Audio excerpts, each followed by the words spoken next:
21, Luke Morgan. Now the captains for your Heritage Generals. Number 29, Eric Dumas. Number 60, Tristan Albertson. Number 21, Zach Brown. And number 52, Derek Gibson. Your officials for tonight's game: referee Sean Brown, umpire Ricky Langston, linesman Roger Crossan, line judge Tony Crossan, side judge Jonathan Bettis, field judge Todd Barnes. Electronic clock operator is John Nelson.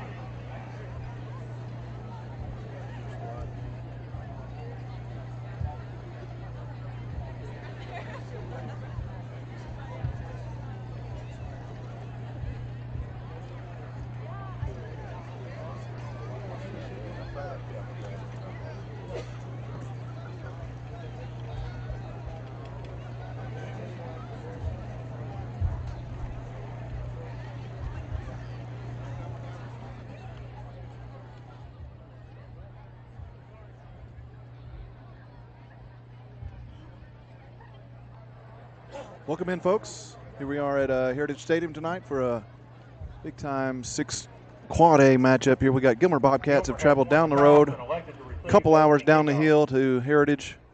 Beautiful campus, beautiful night tonight. It's going to be about 63 degrees here at kickoff. We're going to drop into the 50s throughout the game. Jeff Sims Field looks gorgeous down here. We got some pink numbers. You'll notice that throughout the game, and I think the officials usually have pink hankies on a night like this, a pink flag. So Breast Cancer Awareness Initiative here throughout the state of Georgia. I'm Kevin Terry here with Jeff Green. We're going to bring you the action tonight.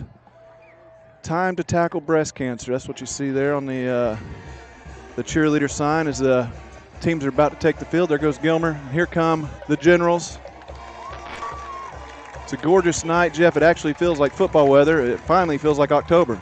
I was just going to say that. It's finally a good night to come out here. We're not sweating like crazy and then worried about the heat. Might not be any cramping tonight, so that might be good for the time we spend out here. But, yeah, it's a perfect night for football. You couldn't ask for any more. The wind's not a factor. It just feels really nice out here, like a real football game finally. So Gilmer comes in 0-6 on the year, winless. They come off a beatdown from Southeast last week up on the mountain there in LJ, 42-14. Heritage comes in 2-5, 1-2 in the region. Tough week last week up at Pickens. Pickens wins 48-0 last week, and from all accounts, sounds like the Generals just really struggled to get anything going last week. They had barely over 100 yards of offense, and a tough time slowing down the Dragons. They're really tough this year. Looks like Ridgeland and Pickens are going to battle it out for the championship, although Northwest is still going to have something to say about that. But here we are. It looks like Anderson Britton's got the ball teed up. This is a must-win for Heritage if we got any hopes of state playoffs. We get this one tonight. And we'll look forward to Southeast next week. We're currently tied with Southeast in the standings. Little chip shot down to the 20 by Britton. Bobcat trying to wiggle free. Still trying to wiggle. Gets across the 40. Did a lot of wiggling there, Kevin. Pretty good little return there. Heritage missed a couple of tackles on special teams. That's been kind of a problem for us most of the year, and even so much so as we've kicked a lot of onside kicks to even start the game this season. It's been kind of a problem throughout the whole season. So Gilmer in the all-white on the road team. Heritage wearing the white pants, white helmet with the navy tops.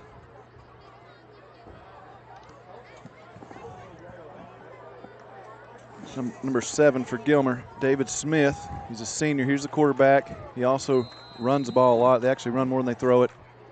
So we'll see a lot of him tonight. Give here to 35, coming around the end from that wing position. That's James Dover on the carry. Didn't get much of anything, maybe a yard. Number 35, Dover on the carry. Stop by number 53, Zach Angel. Dover's got 35 carries on the year, a 4.5-yard average. You'll see him in that wing position. Number 49's their leading carrier, Taylor Brogdon. He's got 67 carries on the year. So we'll see both of them throughout the night, I'm sure. Again, talking to the coaches this week, number 7, the quarterback, he was kind of the focal point. We got him in the backfield this time. That was Brogdon. They tried to get him loose and nowhere to go. No, the Generals covered that up pretty good there. Looked like Luke T got in there a little bit to get a piece of that tackle. And Jesse Fisher, number 76 there, got in there as well. They actually are showing some life on defense. We hadn't seen that in a little bit. So it's a nice play by the Generals there to put them in 3rd and 10 here for the Bobcats. Talking to some coaches this week, it's important they feel to get off to a good start. I agree with them. If we can get off to a good start against Gilmer and kind of shatter any hope they might have of an upset tonight, that'd be big. Let them hang around. You never know what could happen. So if we can get off the field here and get the ball back to our offense to get started. Here's David. He's rolling out here. David Smith looking for a receiver. Going downfield to number 8, just over his head. That's Avery Bertolini. 34 catches on the year. That one just eluded him. Yeah, he was open on the play. I don't know if we were in his zone coverage there or not, but Luke Teague was back there, but he definitely had him open. He was on the run as he threw it, so that might have thrown his accuracy off a little bit there. So the Generals kind of get lucky there, but they're going to get off the field here with a punt.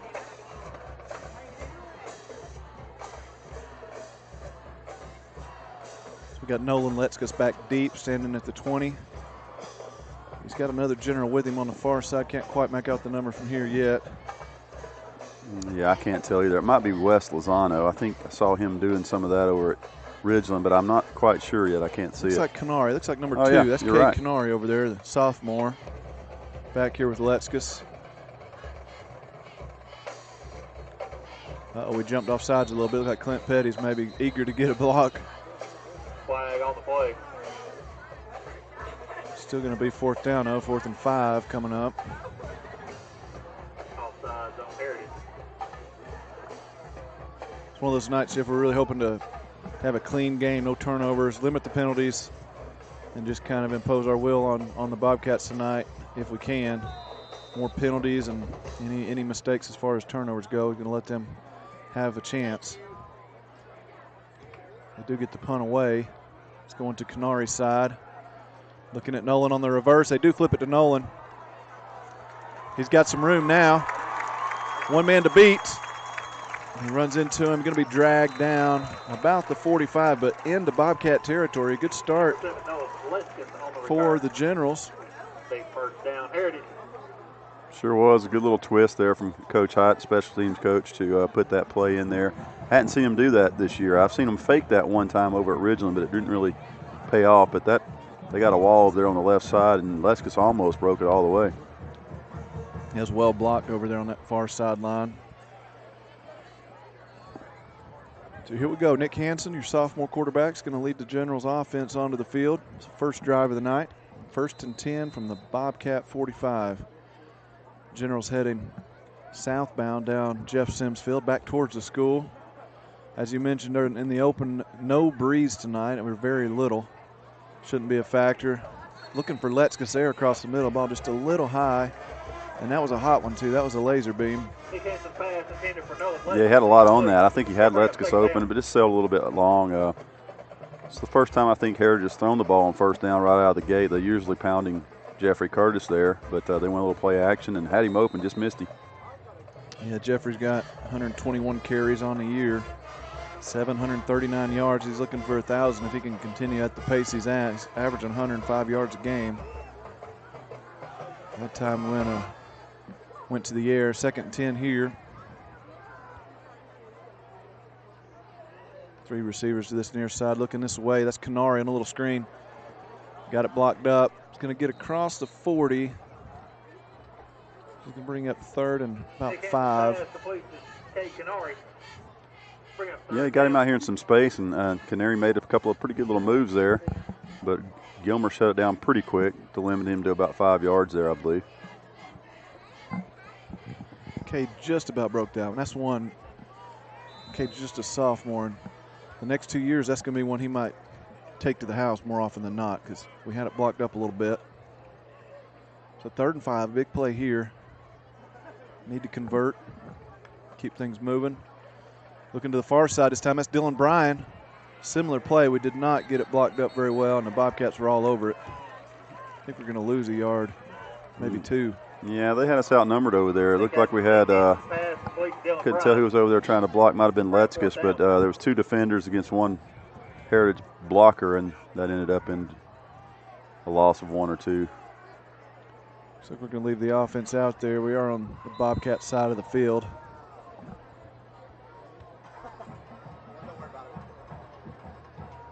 Cheerleaders and dancers also sporting some pink tonight for breast cancer awareness. Cheerleaders have pink pom-poms and pink shirts.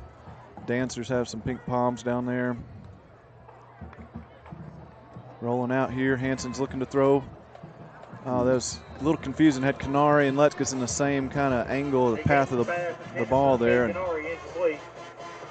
yeah, I think that had to be intended for Letzkus. I don't think Canary was far enough down to beyond the sticks to pick up the first down. It looked like Letzkus was expecting the ball, but Kate actually knocked it down.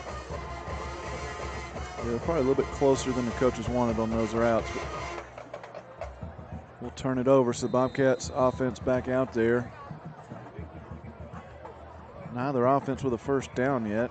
It's the big return on the punt for Heritage so far, the only fireworks.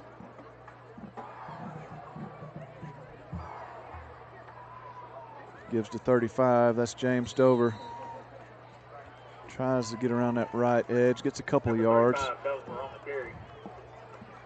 Yeah, they kind of handed him to like a Jets play there, but he's a bigger running back there. Didn't have much room to operate. And Heritage able to get him down there after about 2-yard gain.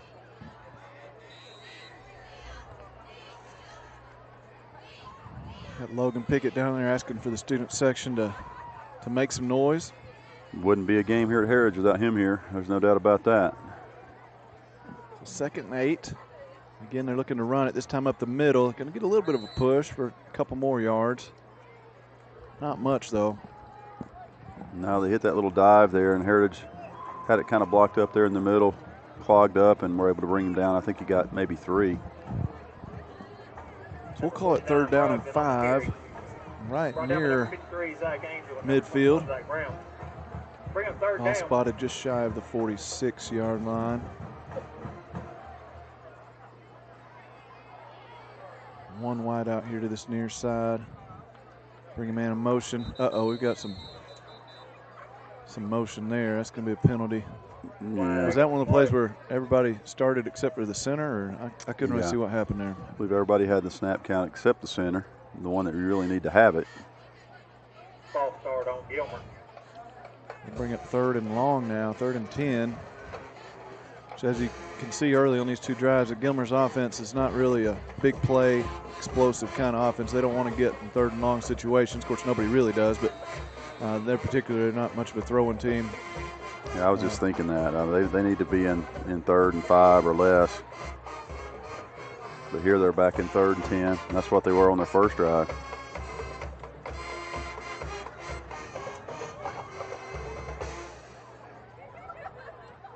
Looking to swing it out here. It's going to be incomplete. Looking for Avery Bertolini again. Yeah, there wasn't much out there. The quarterback kind of threw that really quick. Receiver didn't really get to have time to get his head turned around. They're going to have to punt again here. They might have had something if they just give them a little more time. I don't know if we had it covered too well, but the quick throw there didn't give him much of a chance. Yeah, and I think he had time to get rid of it. I didn't think we had too much pressure on him there. It was just a quick throw. And this Groundhog's Day here, we're going to punt it again from about the same spot. Again, going to Canary's way, but this is really, really short. We got to watch out. Doesn't hit somebody.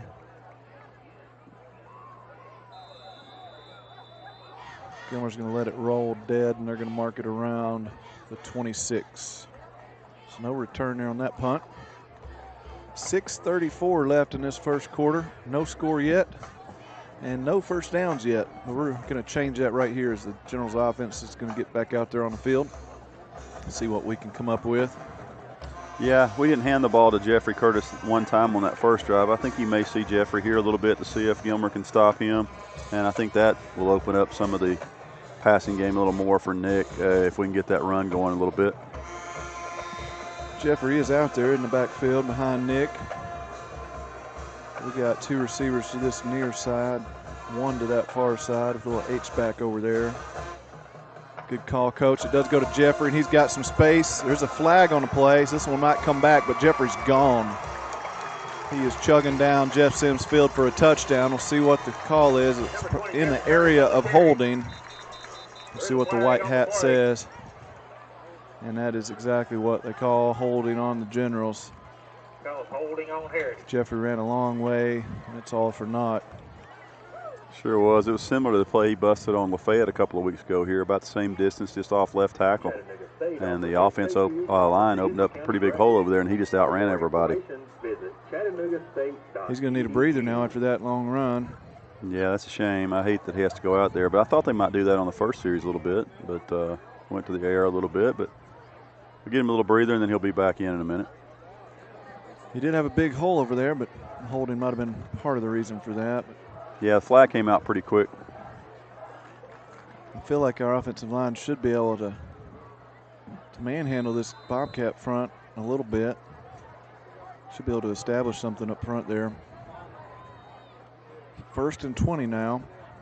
Same formation, different tailback. They give it to him.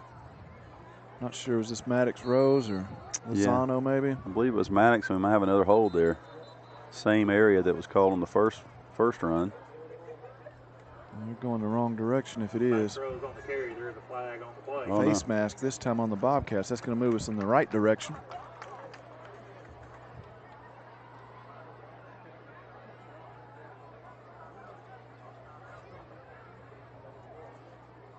Sure is. It looks like it gave us about a 10-yard penalty. I don't know. I don't know what they marked off there. I'm not sure. They're calling it 1st and 9 according to the sticks over there. Yeah, the board hadn't put it up yet. They still have 2nd and 20, so I guess we'll go with 1st and 9. I guess that's better than 1st and 10. Yeah.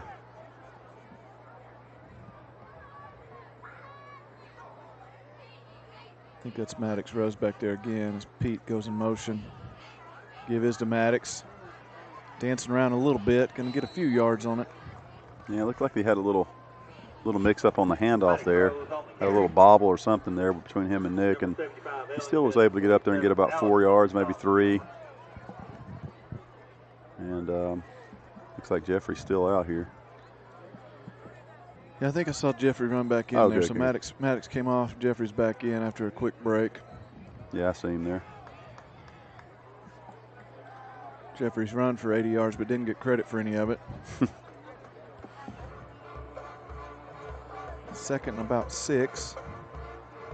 Going to stretch it out to Jeffrey. Trying that left side again. He's got some room. Going to run out of bounds after he picks up a 1st down. Yeah, he's really powerful. He looks like a kind of a big plotter, but he's really actually pretty fast to be his size. And he got to that outside pretty quick there, and Gilmer had to get him out of bounds before he really got going. But he still picked up the 1st down for Heritage.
Ready.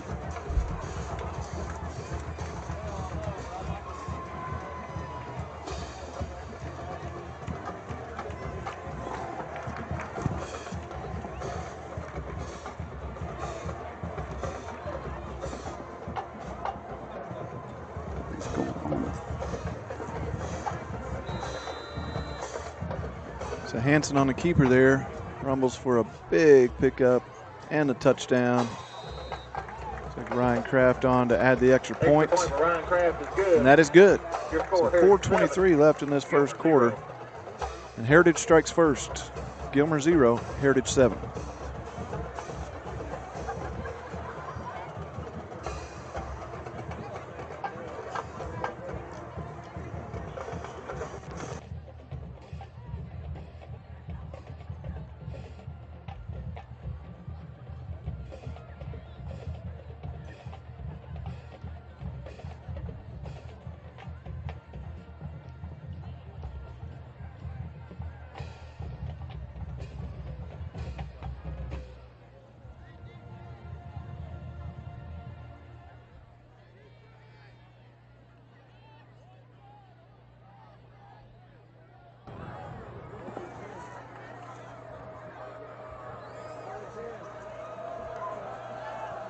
So Anderson Britton back out there to kick it off.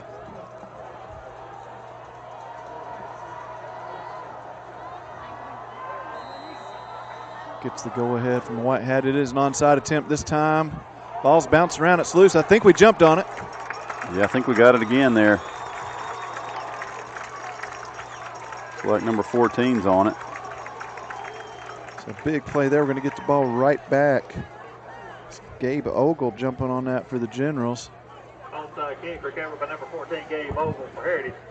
Yeah, the Gilmer receiver there had a chance to get on it. He's misjudged the bounce of the ball, and it gave Heritage a chance to get on it. And they had 2 or 3 guys down there that had a chance to get on it, and Ogle got on it to give us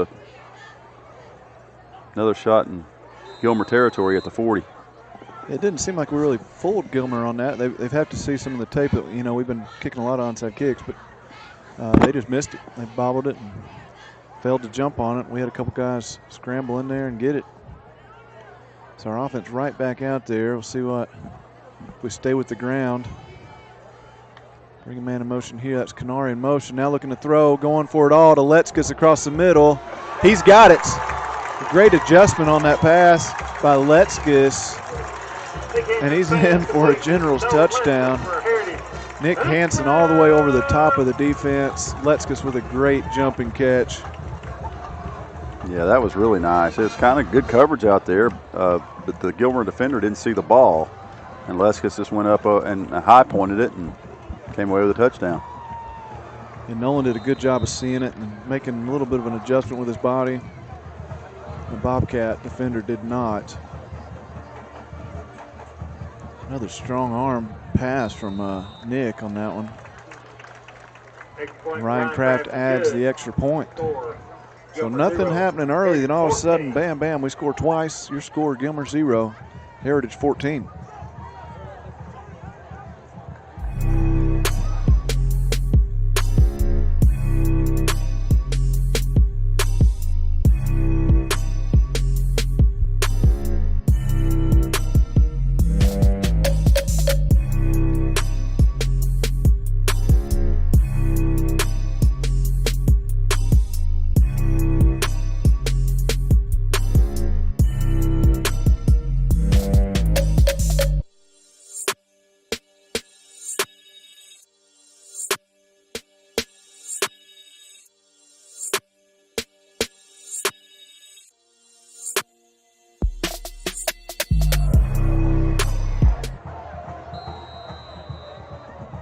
Taj Nation down there with a lot to cheer about. Another onside kick.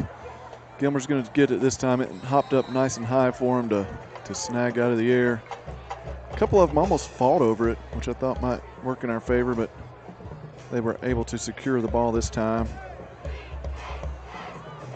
Yeah, Zach Brown from Heritage was right there in case one of them kind of bobbled it, but they did a nice job of holding on to it there. And they'll set up shop about the 37-yard line of they're in their own territory here for their next drive.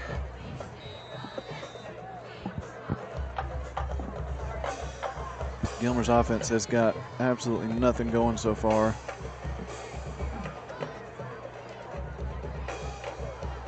Got those double wings, bring one of them in motion now, trying this left side. A little bit of shake and bake, but going nowhere. No, a lot of hats on the ball there for Heritage. They had like 7 or 8 guys over there for that little sweep.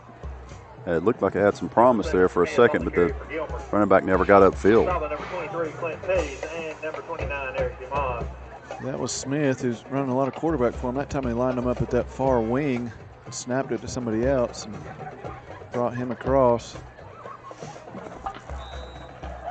Guess we'll call it a gain of 1. So 2nd and 9.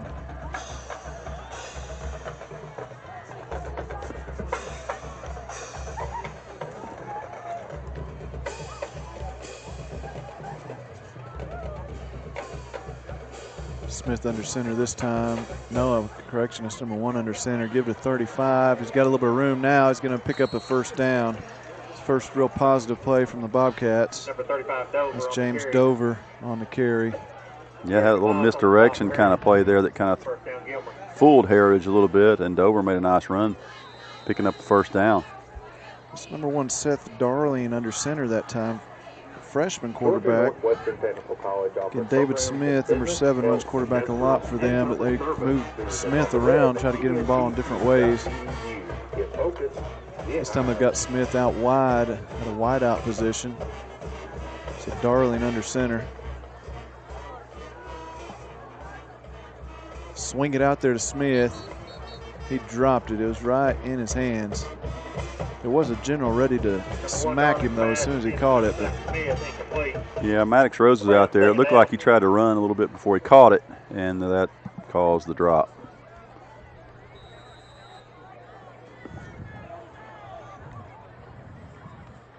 Talking to the coaches this week, they mentioned Gilmer's struggles on offense, but one number and name they kept mentioning was number 7, Smith, and you can see Gilmer moving him around a lot of different places, trying to get him going.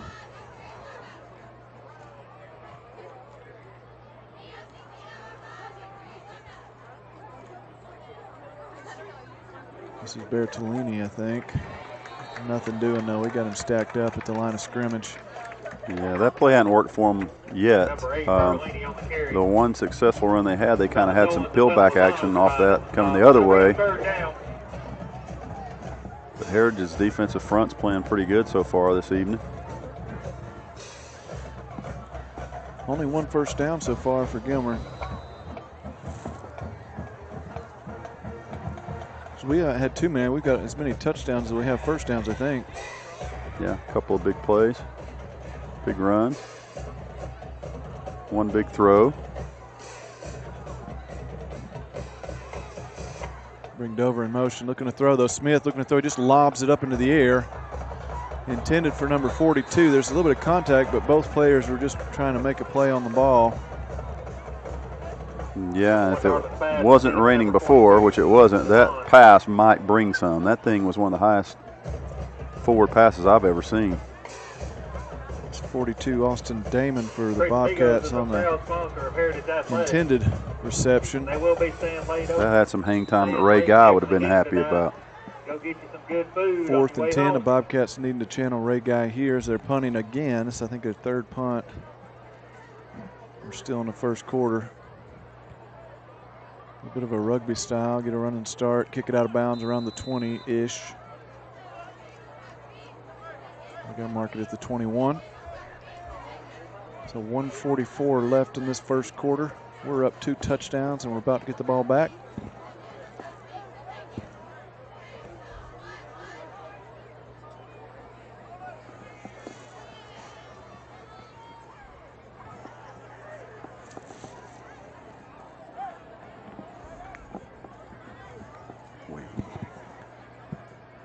It's Coach Slaughter, Coach Ledbetter, pretty balanced early. Been throwing it around some, been running it some. Starting to get a little success with both. See if we can get this, just keep on clicking. Stay in the groove here on offense. 3 receivers to this near side. Big Curtis up the middle. Off the left edge, they're going to get about 7 or 8 yards. Yeah, they like a matchup over there. They've ran, I think, most of the running plays to that side. Behind, I guess, Mr. Sims and of course, Derek there at center. They've opened up a couple of big holes for Curtis, and he's taking advantage of it. Yeah, good to see Derek back out there and healthier. He's, last week he played, but he was not 100%, not even close. Not 100% now, but he's closer. He's doing better, so good to see him out there. Curtis again, this time on the right side. Got some room. He's got some blockers out there. Good block by Clint Petty's on this near side. And he's gone. Jeffrey to the house. Jeffrey Curtis on the carry and a touchdown. Yeah, Coach, I don't know if I could run that far, but I could have ran through what the offensive line opened up there for Jeffrey. That was nice. He only had to make a couple of moves, and they just sprinted the rest of the way for the end zone and a touchdown. Nice job there by the front offensive line there of Heritage. Yeah, as well executed. We had two receivers on the side. I saw Clint. I couldn't see who the other receiver was, but the line got him to the second level, and then I had a couple of receivers blocking for him too. Clint's had a good year. He's got over 152 yards receiving, but plays like that don't show up in the stats, but that's huge. Extra point for Ryan Kraft is good. Ryan Kraft back on there. He's only missed one extra point all year. And if I remember correctly, that was in the rain that first week. He's perfect for tonight.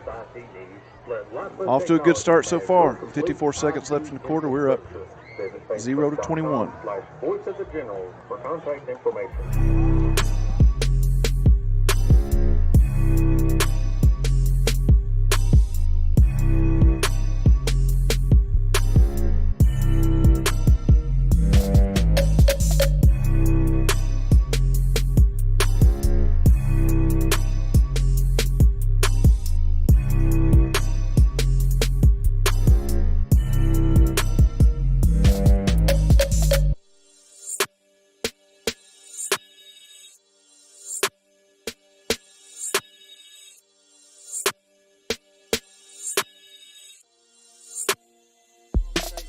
At the end of halftime, and the winner can come down and claim their cash. The winner's name each week will be put into. Anderson Britton already been busy. Tried a couple of onside kicks. We'll see what happens here. 1 for 2 so far, I think. Fielded cleanly there by Bertolini. Yeah, Gilmer's acting like kind of confused, like why are they doing that? But if they've watched any tape, which I'm sure they have, they should know that we've been doing that all year. We have just had such trouble covering those kicks when we kick it deep.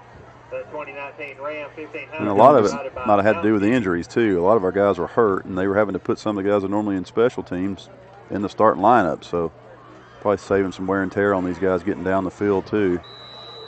You know, Coach Hyatt's been doing a lot of research this year on different onside kicks, and we've seen a lot of different versions of it this year. Been pretty successful with it, really. Try to go up the middle with Brogdon, and he didn't get much, maybe 2 yards. I think they generously got 2 yards there. Might have got 2. Luke Teague's played a pretty good game so far. He's been on several tackles, and Zach Brown's always in on him, but they're doing a nice job there, kind of putting the clamps on this Gilmer running attack, and I don't know how much they're going to throw it all night. They had a guy open earlier in the game on their first possession and missed him, and they really haven't put it in the air much since then. So 2nd and 8. Clock runs down on this first quarter. We got 15 seconds to the break. Looking to throw here, short pass, trying to get it to Smith and just can't connect. And again, Luke Teague right in there to force a little hurry-up throw to the flat out here, and we had that covered even if we would have caught it. So nothing doing there, and they're in 3rd and long again, 3rd and about 8. Yeah, even if Smith catches that, he was about to get drilled. So Bobcats offense really struggling.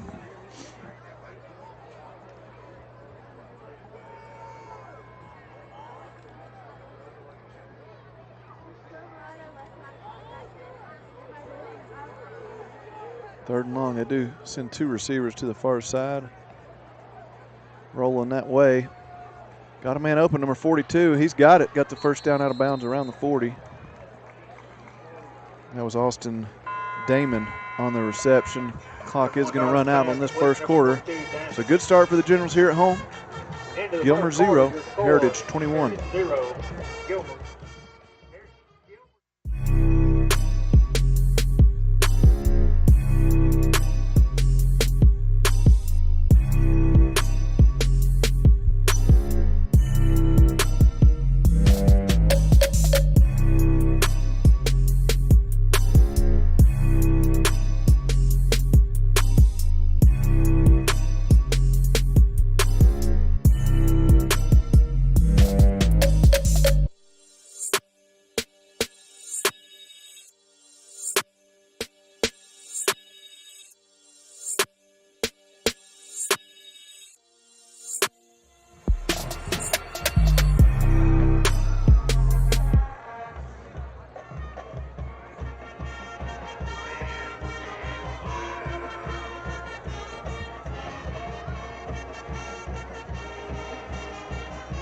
We had a little bit of a slow start, if you could call it that, on offense. 3 and out.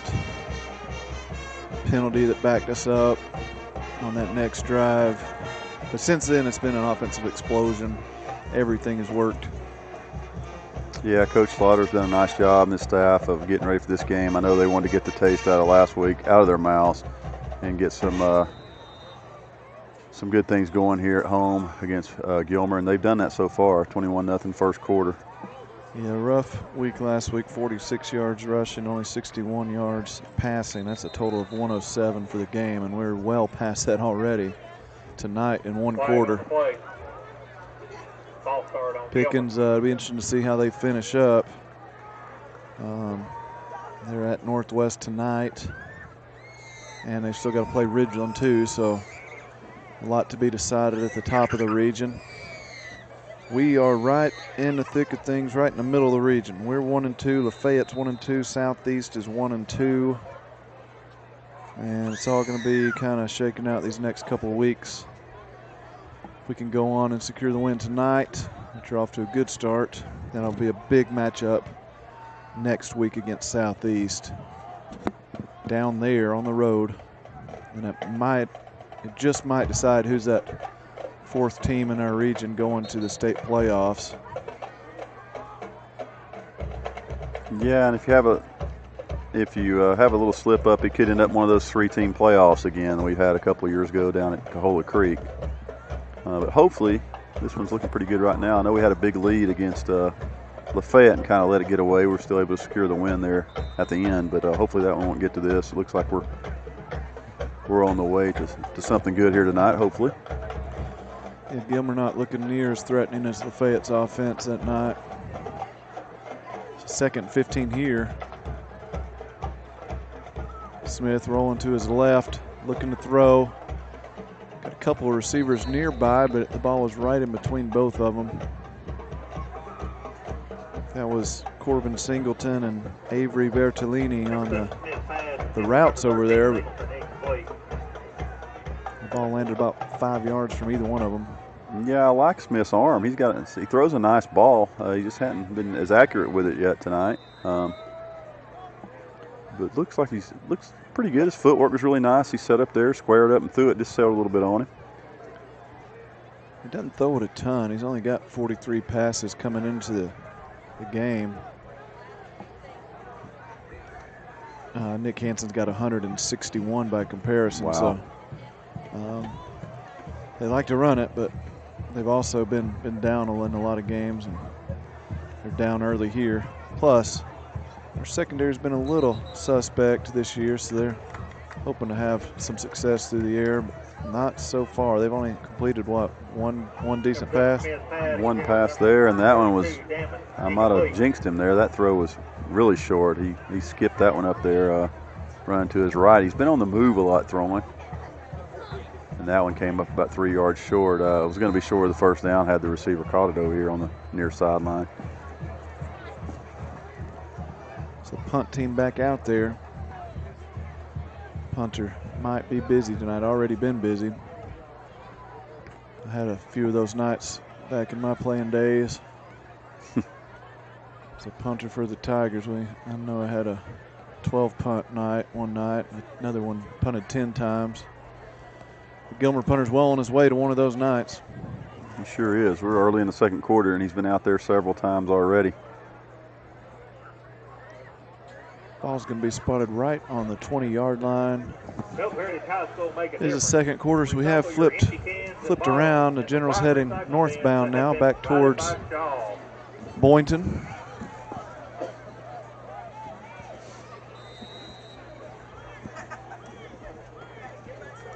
Hansen in the shotgun again. Pistol formation. Fakes it to Curtis, then hits Letzkus on a little bubble screen over there. Trying to shake loose and finally gets rattled down. Pick up of about 7 or 8. Yeah, that's a nice little timing play there, a little fake handoff. And had Letzkus coming back toward the ball, and he caught it on the run and was able to get about 7 or 8 yards there. Gilmer got him before he really got going, though, because, every time Nolan gets his hands on the ball, he's a threat to score.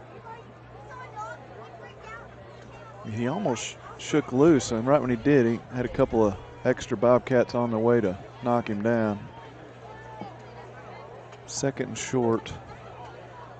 Give to Curtis up the middle. This time he's got the first down. Going to be up near the 35-yard line. Shepard Curtis on the carry for Heritage.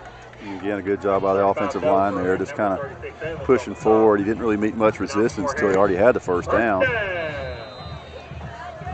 And he's looked good all night. Big time of the year for Generals Athletics. We had a cross-country meet yesterday. The fall league that they run in ended up here at Heritage yesterday. Coach Wynn does such a great job with our cross-country team and hosting the event yesterday. I got to spend a little bit of time over there, and it was really a neat event. Got to watch the JV racers, and our guys did a good job. Our ladies did a good job too, and they're trying to finish strong these last few weeks of the season. Yesterday we had volleyball winning in the first round of the region tournament. So they're playing in the morning down at Southeast and looking to advance to the state playoffs. Hopefully win the region tournament tomorrow. And then, of course, our fast pitch team, they already won in the first round of state this week, a dominating performance, and then they're going to get to host another team next week. Yeah, they're round 2. They're going to be playing Central Carrollton. They beat Chestatee pretty handily the other night. I got to come out and video that. Rachel Gibson, I believe, was unbelievable in the circle for the Generals. I think she threw a no-hitter in the first game, and she did it with a bat in the second game. Hit 2 balls that came close to going over the fence for the Generals. I think the finals were like 11-0 and then like 15 or 16-0. So Chestatee had a rough night, but we've known around here for softball for the past few years, even going back to Coach Chatton. Yeah, Coach Moore and his coaches have the girls playing well. Rachel is dominant in the circle, only a sophomore too, if I'm not mistaken. She's a couple more years of dominance here for the Generals. Fast pitch. Little screen pass this time to Curtis. A beautiful touch pass by Nick. Jeffrey going to pick up a nice gain there on 3rd down. Nick Hanson's pass complete to Jeffrey Curtis.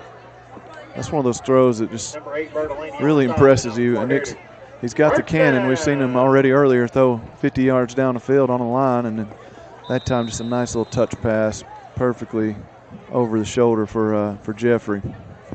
Yeah, I love watching that play develop. That's such a pretty play when it works, and Heritage does it so they do a nice job with that. They always have ever since I can remember, at least when Coach Slaughter took over.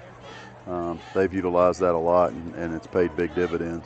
Screen game's been big for us. It's so hard to defend at high school level and execute, really, but we've done a great job of it, as you mentioned. Lots of different variations, too. Coach Slaughter and Coach Ledbetter do a great job of scheming some of that up. We can take a time out here and think about it. 8:51 left in the half. 1st and 10 coming up. Your score, Gilmer 0, Heritage 21. Visit us on the web.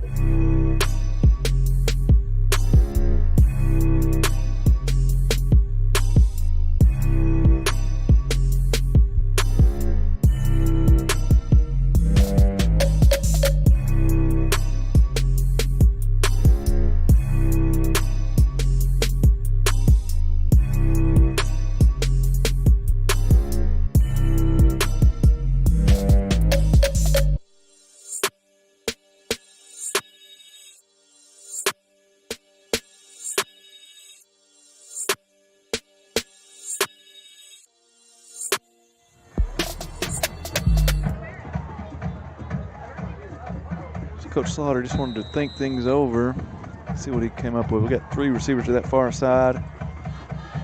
Curtis slides beside Hanson, looking to throw, looking to this side. We got Letzkus isolated over here. He makes another great adjustment. That ball was a little bit underthrown. Nolan comes back and outfights the receiver for it. It's a big-time reception by Nolan Letzkus. Yeah, that was a jump ball, and Nolan got it again. It looked like Gilmer had their hands on the ball there, but he just took it away from him there toward the end. Either way, if they simultaneously catch it, we all know it goes to the offense. So good throw and good catch again by Letzkus. He's had a great night, so has Nick. Yeah, that's one of those that doesn't have to be a perfect pass. Just throw it up and let Nolan make a play. That's exactly what happened there. time Nick's going to go under center. We don't see that very often. First and goal from about the 4. Pete there as the fullback slides to his right. Jeffrey's coming right behind him, going to carry a Bobcat or two across the goal line for another touchdown. Pretty impressive drive there by the Generals. Yeah, I think he gave one of the Gilmer defenders a ride for about the last 3 or 4 yards. They were holding on to his legs. He's just too strong. I mean, you got to get him with a couple of guys. And he was able to power it on in the end zone there. Great run by Jeffrey.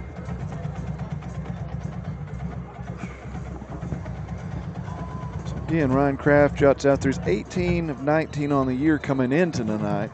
He's 3 for 3 already, so my math makes it 21 for 22. Uh-oh, something went wrong here. Jinxed him. Sure did. It looked like Taylor Dyer had a tough time getting a handle on the snap there. I think the snap was good. It looks like Taylor just kind of bobbled it, and then that threw off everything. And he kicked a little ground ball. Looked like one of my kicks there into the line of scrimmage there. Yeah, it looked like one of those $1 million kicks, Dr. Pepper thing. From Joe Blow goes out there. Yeah, I'm going to stop it with the kicking stats for a while. Quit jinxing our guys out there. But 8:21 left in this first half. And we're up 27-0 on the Gilmer Bobcats. Pickens County is 28-0 over Northwest with 6 points.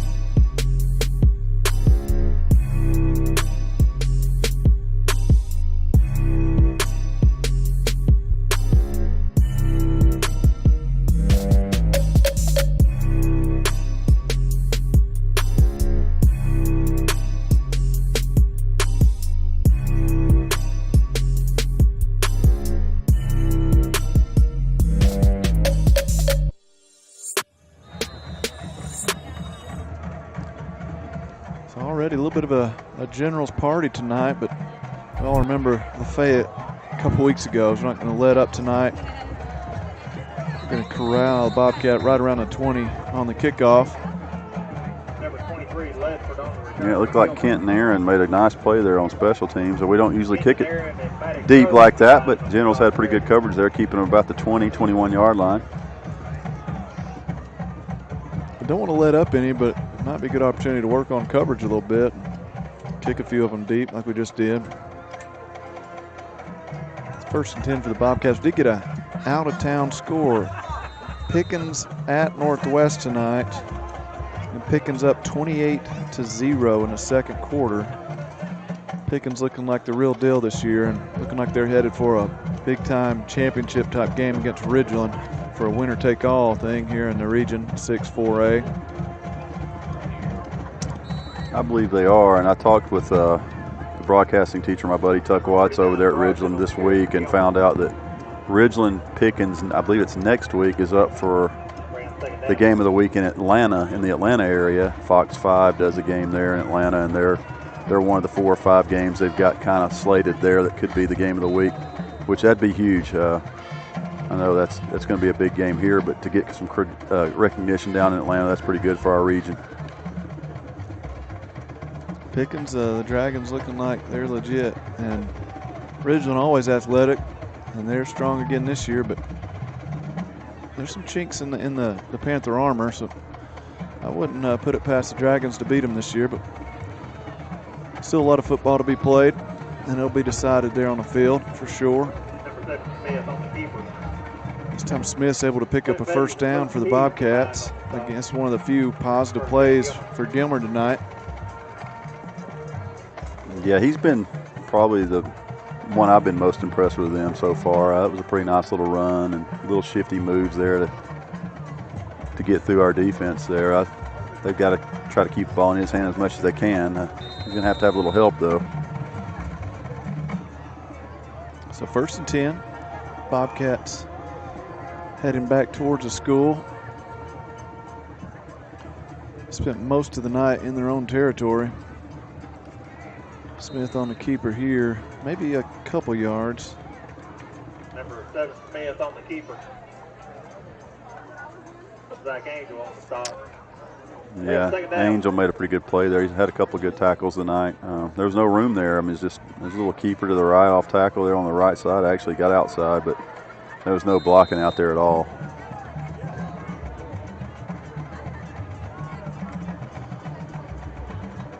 Clint Petty's on this side right here. He's second on a team in tackles so far, 28 tackles coming into the game. Of course, Zach Brown leads us with 57 tackles. He's been an animal for us all year.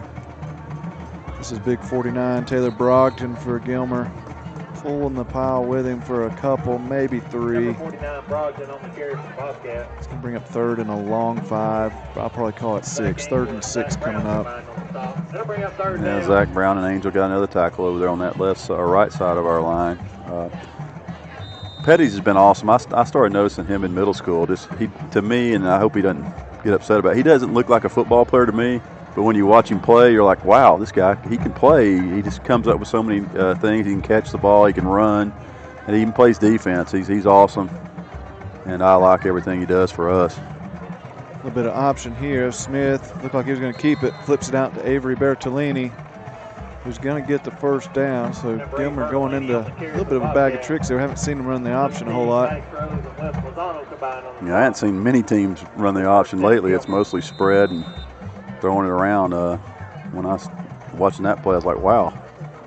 But they do run that out of that wing back kind of set there, so it's definitely an option for them to run that. And they did it pretty good there. Smith with the left-handed pitch there. I don't know if he's naturally left-handed. I don't think he is, but because he throws right. yeah. Bertolini in motion again. It's time to give up the middle. That's Brogdon. Looks like he's going to get 5 or 6. Zach Brown with another tackle. 49, Brogdon on the carry. Zach Brown and Noah Sims combined on the side. That'll bring up second down. So Bobcats into general territory. Make sure to head over to Battlefield Parkway and get Yep. your race. Sorry. Excuse me, Coach. Go ahead. No, I was about to say that's about maybe the first time they've been there all night. Athletic. Maybe wrong. 2nd and 4. We got some whistles. I think Coach Slaughter wants to take a quick break, talk to the defense. So we do have a Generals timeout. 4:32 left in the first half. Gilmer 0, Heritage 27. For more information.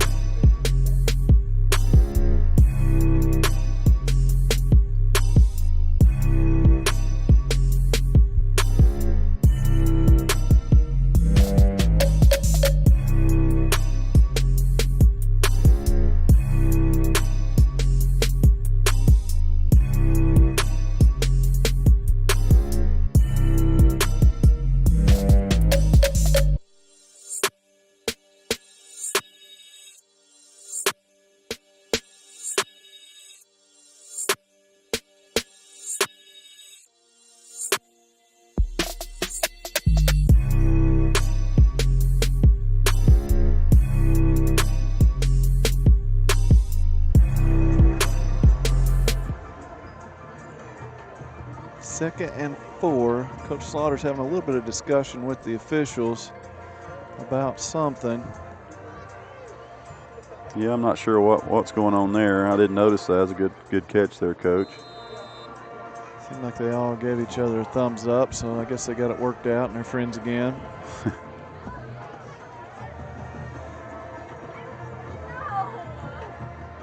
Smith trying to keep it. Not much, maybe a yard. Yeah, you might have wanted to pitch that, but Jeffrey Curtis was out there kind of playing both of those plays, the run and the pitch, and they kind of shut it down pretty good. It's going to be about 3rd and 2 or 3. That'll bring up third down. It's probably 2 down territory, I think, for Gilmer at this point, even though it's first half. I mean, gets too much more out of hand, they're done.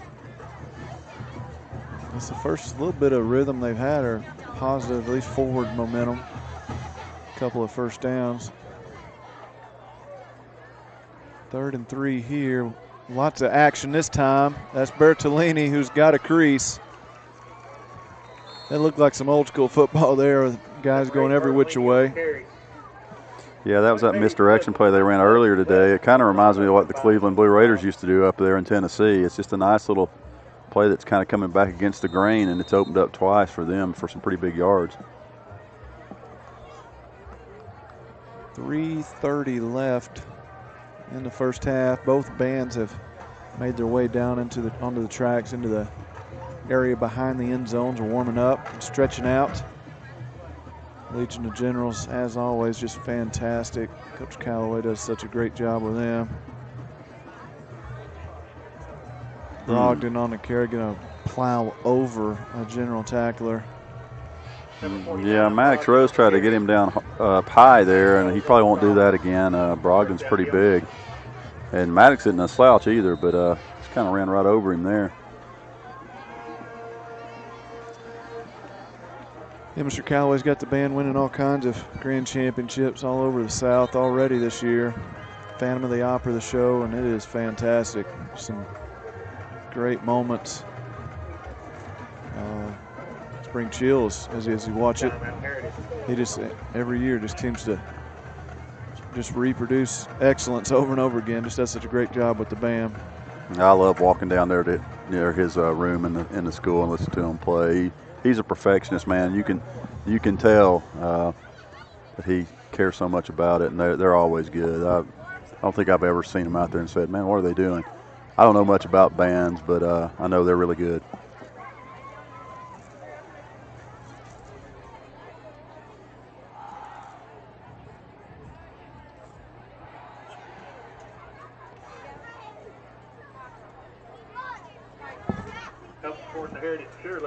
.258 left in this half. Good crowd tonight. A little bit thinner than some of the earlier games this year, but good group nonetheless. Even got some of the Ringgold guys here to watch things tonight. Generals looking impressive early on here this first half. Up 27-0 over the Bobcats. Yeah, and this has been the first really threat that Gilmer's shown tonight. They've got the ball down deep in our territory here about the 12-yard line, and it's first down, so Heritage needs to kind of rise up here and get a stop if possible. 1st and 10. Gilmer can get a first down if they get down around the 2.5 yard line. Give up the middle for just a couple of yards. Number 49, Brogdon on the carry for Gilmer. Gilmer's got plenty of time, and they've all got all 3 timeouts. Don't have to worry about that. In fact, they probably want to run a little bit of clock here. Whether they score or not, they don't want to leave us too much time to do something on offense. We've showed some big plays already on them.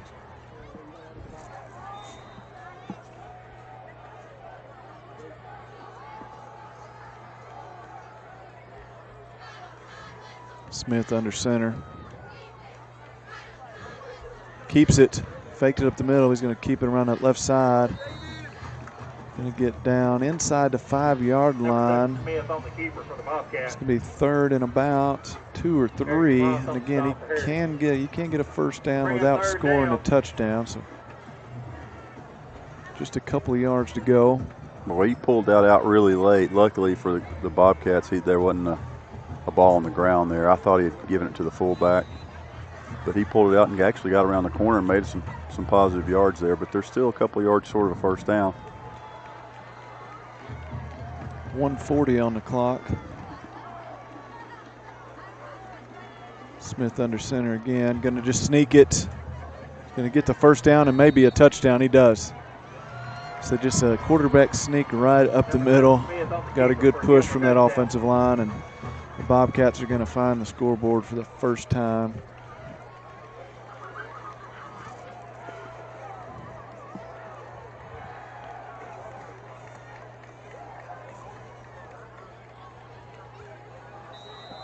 So 6-27. Going to bring the kicker out and try to add on one more point.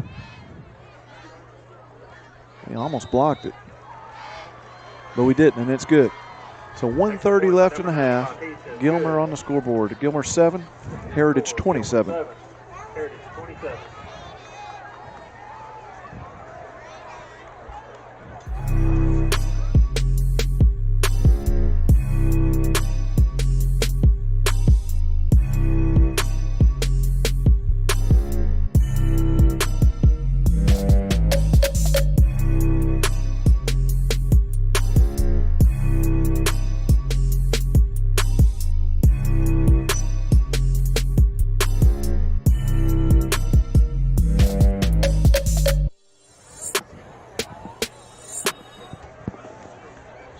dominant first half by the Generals.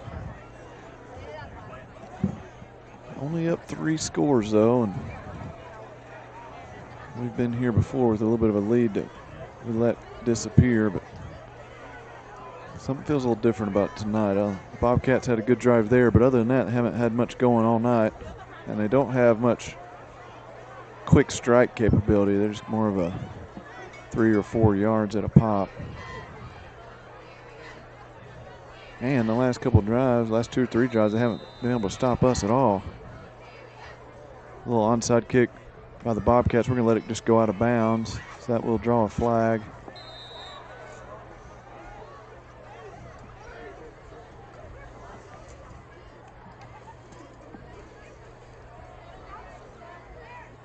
I was about to say look out for it because the kicker had it kind of teed up, kind of laying flat.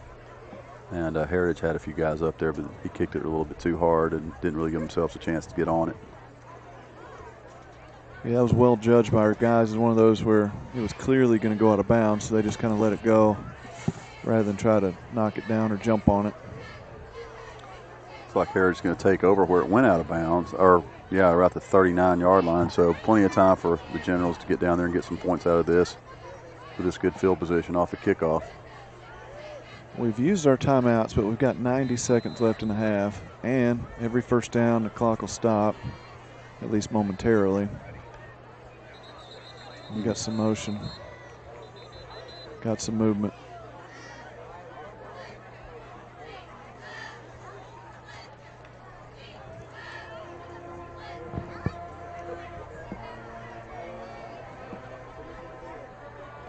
Referees are having to come together for this. I didn't really see who moved there.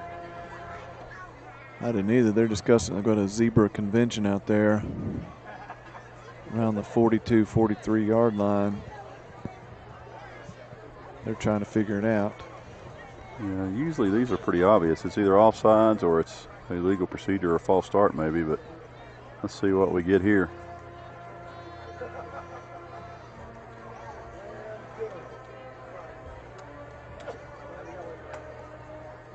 They're still kind of trying to figure it out. It's going to go against Gilmer. Wow. So it'll be 1st and 5. The second did run off the clock. I don't know if they'll try to put that back or what. Nah, I don't think they're going to put that back. Remember that Lafayette game, the clock was running. Seemed like a whole quarter when it wasn't supposed to be. They're calling it 1st and 10.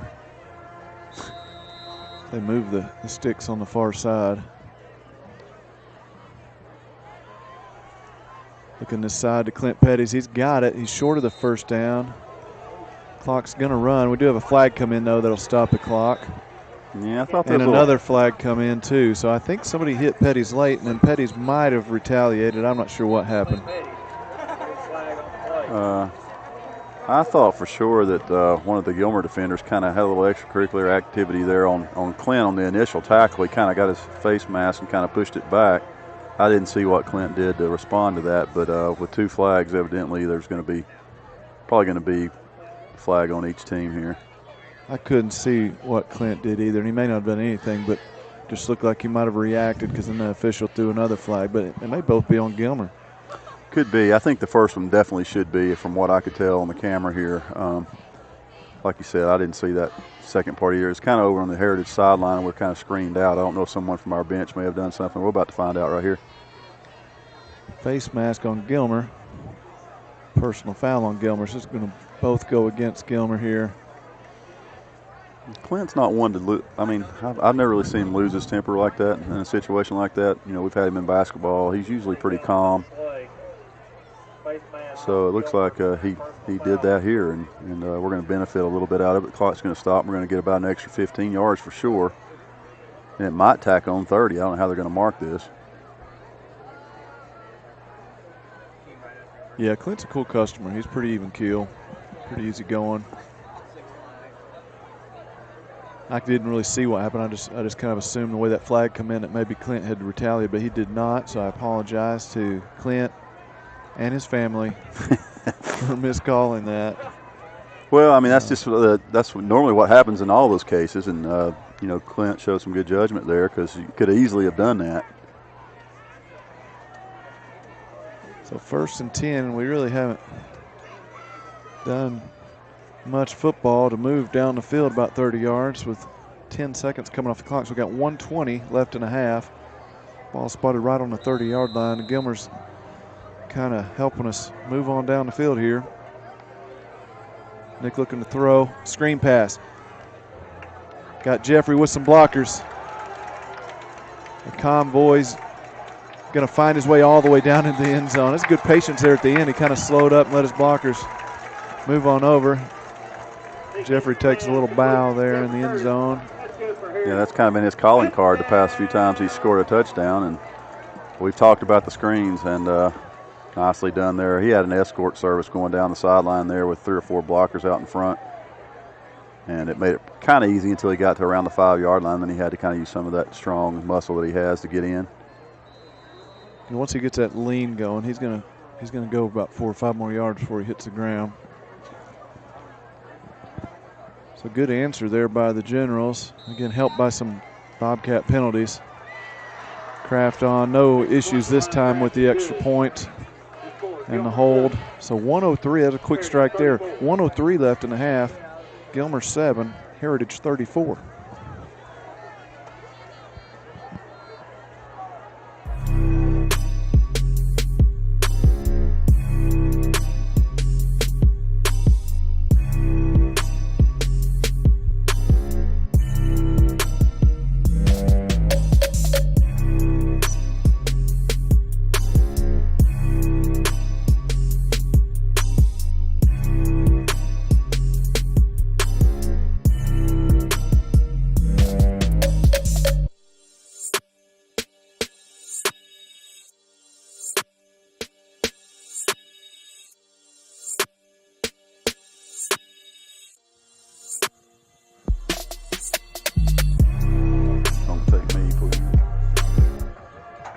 Appreciate all you guys tuning in on our YouTube channel or ESE Networks, watching online. Of course, you can find our games on the YouTube channel. Once we get them uploaded, they'll be good to go after the game. Good coverage here by the Generals. And don't forget about the UCTV broadcast. They're in Fort Oglethorpe Saturdays at 6. They've had our games now for, I guess, 8 or 9 years, so it's always nice to have the replay on UCTV if you can get that station. Big shout out to Grayson Shook, who's tuning in from over in the Carolinas, I hear. Yeah, Grayson is with the UTC football team over in Cullowhee, North Carolina. I've been over there, and if you've ever been over there, it's a pretty good haul. And he's watching with some of his buddies there in the hotel room, I guess. So, hey, Grayson. UTC having a pretty good season this year, I think. Oh, Gilmer dropped it on the carpet. Yeah, and I believe Heritage is on it. Yeah, I believe they are. So they're going to have a really good opportunity to make this thing 41-7 here before halftime. Speaking of Grayson, he was an awesome contributor to our program here with the broadcasting department. He's done some really nice things, won a couple of awards at the state level in broadcasting with a sports highlight reel. And he's doing a little bit of that down at UTC, but he's got a promotion now. He's kind of working in some scouting now, I believe, if I'm correct there, for the mock. So that's pretty good for a freshman to go down there or go up there and make that kind of noise right off the bat. And we're really proud of him here. He's awesome, and he helps us out still here on Fridays when he's in town. So that's cool too. Yeah, Grayson's a good dude. So 1st and 10, 44 seconds left in this half, the half that will not end. But that's okay, we're gonna score again right here. Nick goes under center. Got Pete at the fullback. Gonna looking for Clint. He had Pete underneath open, he was wanting more though, and Petty's ran pretty good route, but there was a Bobcat right with him. Yeah, they were ready for that. He might have should have taken the other option there with Pete, but Clint, if he gets his hands on it, it's usually as good as gold. He doesn't drop many. I don't know if that was a drop or not, but usually you can't go wrong when you're throwing the ball to him. He can go up and get it. He can get down and get it, and He doesn't miss too many of them, so still second down.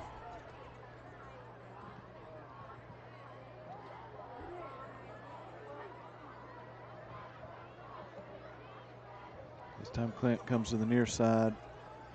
It's Letzkus on the far slot. Canary goes across the middle. Hanson being chased. Finally tries to dump it off to Canary, but incomplete. Clock stops with 32 seconds left in the half. Yeah. 3rd and 10 coming up. One of the first times Gilmer's kind of got a little pressure on Nick that kind of forced him to roll out of the pocket a little bit there. He might have had to throw it before he wanted to. Canary was open. Just missed him a little bit wide.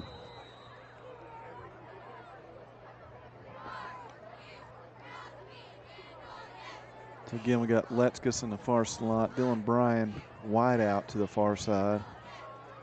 We got Cade Canary and Clint Pettis to this near side. That's Jeffrey blocking there for Nick as he scrambles around, looking to throw on the run. Looking for Dylan Bryan on that far sideline, unable to connect. So we're going to bring out the field goal unit. This is Anderson Britton, the true freshman. Going to attempt what's going to be about a 34-yarder. I watched him a little bit in practice. This was about where he was hitting some from and missing some, so it's probably right on the fringe of his range. Let's see what Anderson can do here. I think he hit from 42 earlier this year in a JV game. Plenty of leg on this one. Wow. Boy. And right down the middle. What an impressive kick there by Anderson. He drilled that. He boomed it, yeah. 18 seconds left in the half, and we scored again. This time an Anderson Britton field goal. Very impressive. Gilmer 7, Heritage 37. Goodness gracious.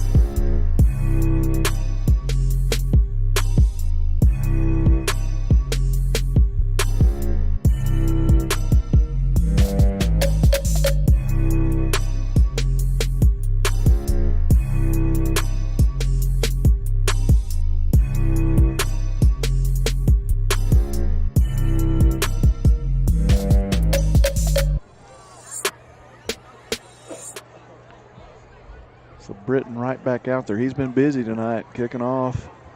Just able to connect on a field goal.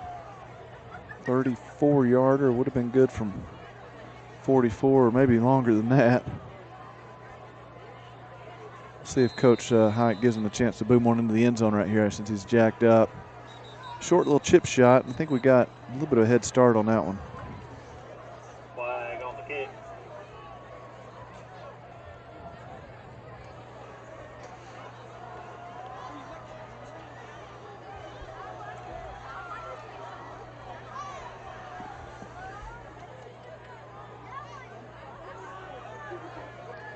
We're going to back up 5 yards and try it again. Yeah, I never saw a signal there. I guess we were offsides on the kickoff. Sometimes on those chip shots, the kicker will kind of slow down a little bit, and everybody else gets going a little too quick. It's kind of a line drive, trying to squib it down there. It's going to go out of bounds, though, around the 20. Yeah, nice job by Gilmer's returner there just to go ahead and let that go out of bounds. It was kind of trickling there along the sideline. Good thing that you didn't pick it up. Anderson hit that right to his dad on the sideline, almost hit his dad right in the knee.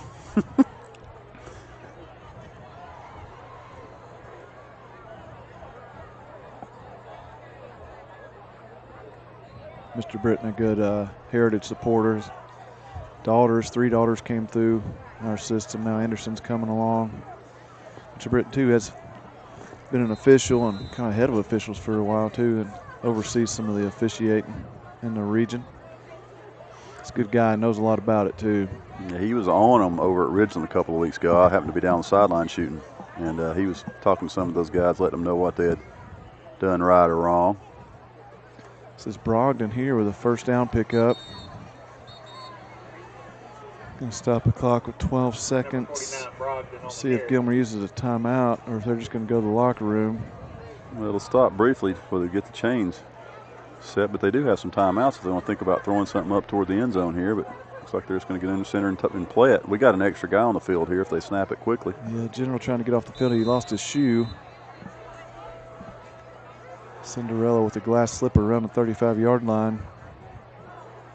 Gilmer's just going to be content to run this clock out and go to the locker room, looks like. Yeah. Got some flags coming in, though. Thomas Owens may have got tangled up with somebody. Yeah, he carried that on a lot longer than he should have, and then he had a piece of the quarterback's face mask, so that's probably going to be a 15-yard penalty here. So give Gilmer at least one more play. Move him on down into General's territory. Yeah, that's not a very smart play there by Thomas. I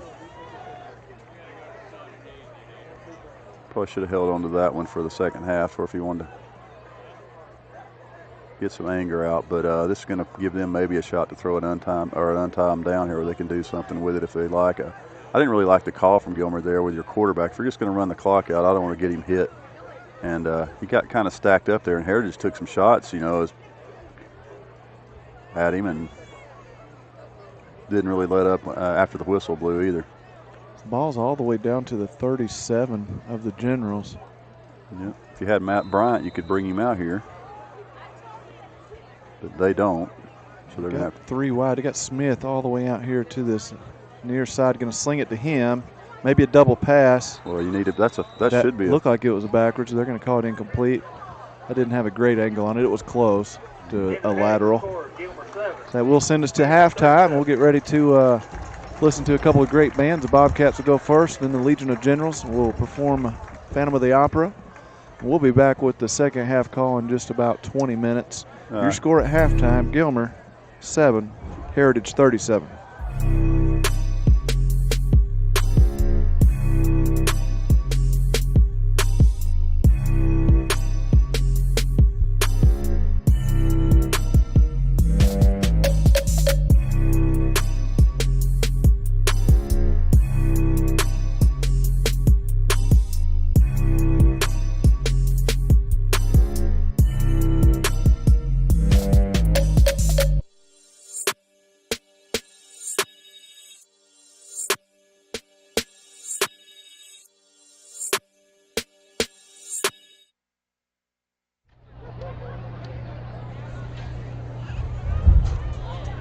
Ladies and gentlemen, would you please welcome to the field from LJ, Georgia, the award-winning Gilmer High School Marching Band.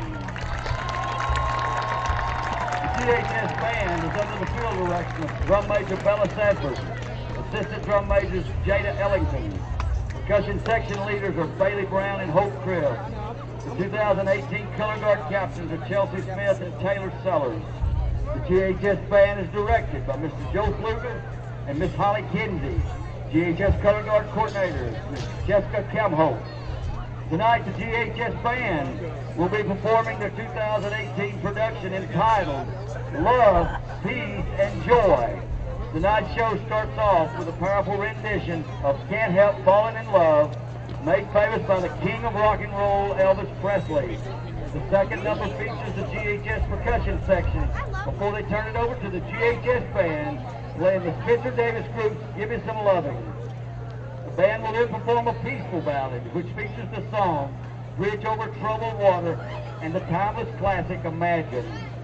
The show will close tonight with Let There Be Peace on Earth and the finale from Beethoven's Ninth Symphony, Ode to Joy. Soloists tonight are Elizabeth Chester, trumpet, and Chandler Bentley mellophone. Color guard featured by Chelsea Smith. The GHS Band was recently crowned 4A champions at the Creekview Classic held at Creekview High School in Canton, Georgia, and also Class 4A champions at the 2018 Super Bowl of Sound held at the Central High School in Carrollton, Georgia. We hope you enjoy the show.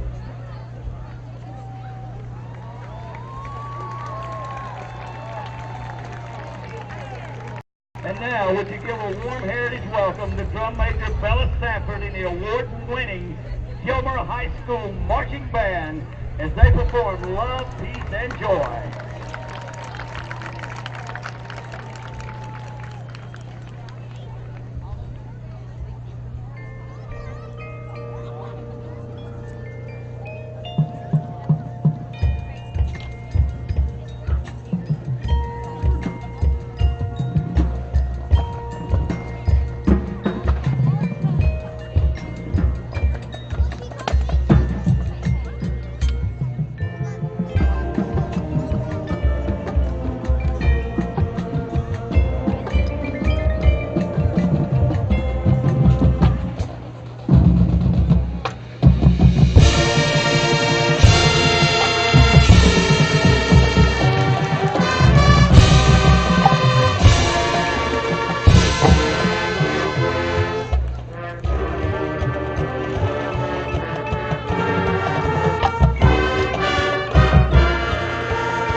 come tonight?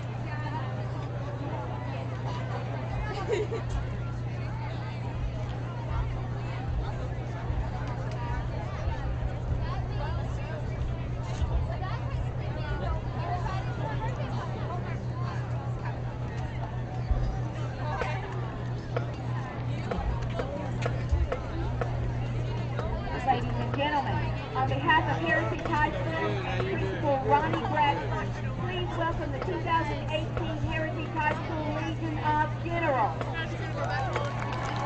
This year, the Legion of Generals will perform music from the Phantom of the Opera. The Heritage Band would like to dedicate tonight's performance in memory of Mr. Larry Walker, who was principal of Gilmer Middle School and a huge supporter of the Gilmer Band program. Now sit back, relax, and enjoy the Legion of Generals. Song, your number, sir.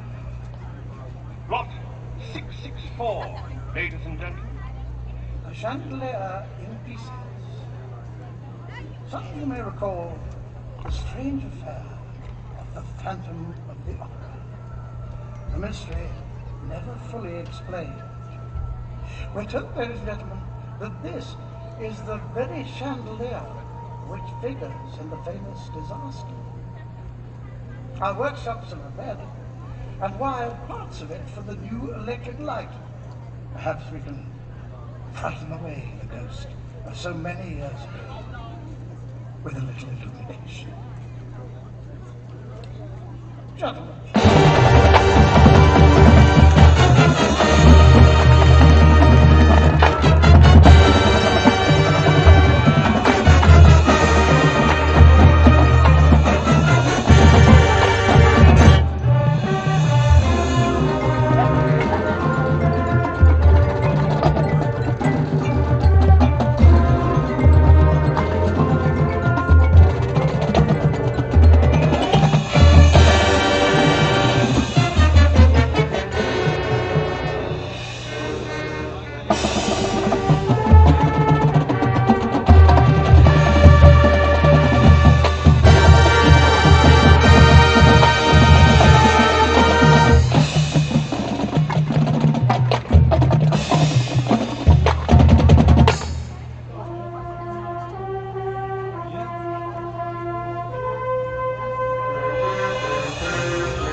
back. Second half time. Gilmer's going to chip it high into the air. Maddox Rose is going to fumble it momentarily. Picks it back up. Now he's gone. Oh, almost. Just almost gone. It's across the 40. Don't take. So Maddox bobbles it, picks it up, shakes off a couple tackles. Looked like he had a sideline and was brought down. First down, Heritage. So 1st and 10. The offense, I don't know if you'd call it sputtered early, but just had a couple of mishaps early in the first half. But after that, they had things just clicking. We'll see if we can continue that here in the second half. 37 points in one half is huge. Nick looking to throw out wide here. He's got Letskis in some space, making guys miss. Going to be dragged down around the 33-yard line. So Nick able to get the ball out there to Nolan right off the bat. Big pickup of over 20 yards. First down. Yeah, apologize there, Kevin. Had a little camera issue there. Back with you now. There's a quick change over there as we had the bands at halftime for you. Then we were kind of shuffling things around, getting ready for the second half, and it started on us pretty quick, but now we're ready to roll. Yeah, we got a little stoppage here. Not sure what's going on. They might just play right through it. There we go. 1st and 10. We got 3 receivers to this near side. Nick's going to give it to Jeffrey. He's got a face mask there, but he's going to keep on going. Probably score a touchdown anyway. You just can't bring him down. You grab the ox by the face and can't tackle him. He just runs all the way to the touchdown. What a run that was. I mean, he nearly had his head ripped off, shook off the defender, and then scored. You don't see that a lot.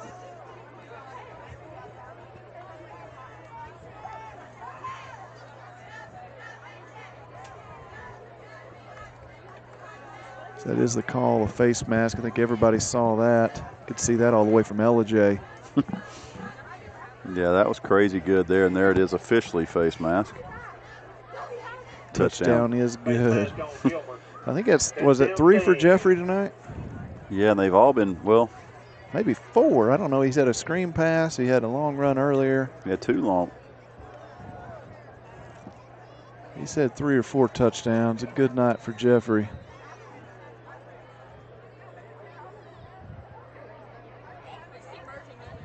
Nice high kick by Ryan Kraft, and that is good. So that makes it 44, my favorite number. 10-12 left in this third quarter, and Heritage has already scored again. Gilmer 7, Heritage 44. Hey, I gotta fix my.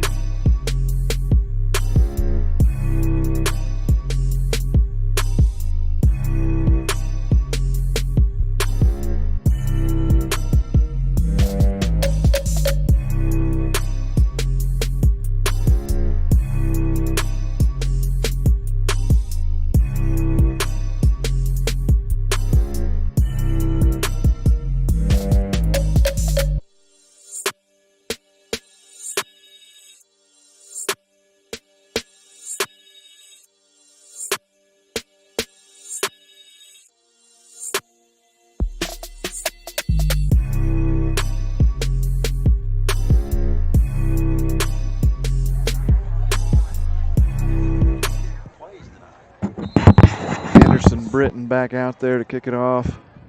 Nice long. This is going to get into the end zone. Beautiful kick there. So that'll go for a touchback.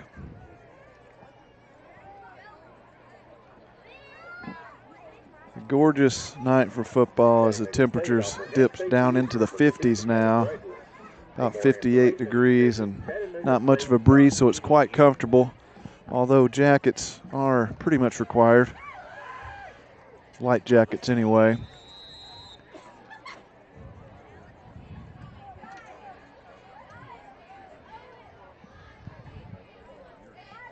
So Gilmer County's defense with just no answers for our offense pretty much the whole game.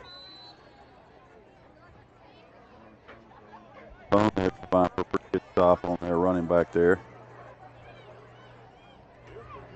hope you folks tuning in stayed through halftime. The bands, both of them, were just fantastic. Some great songs by Gilmer Bobcat Band, and then Phantom of the Opera. Good night. The Legion of Generals just every week better and better.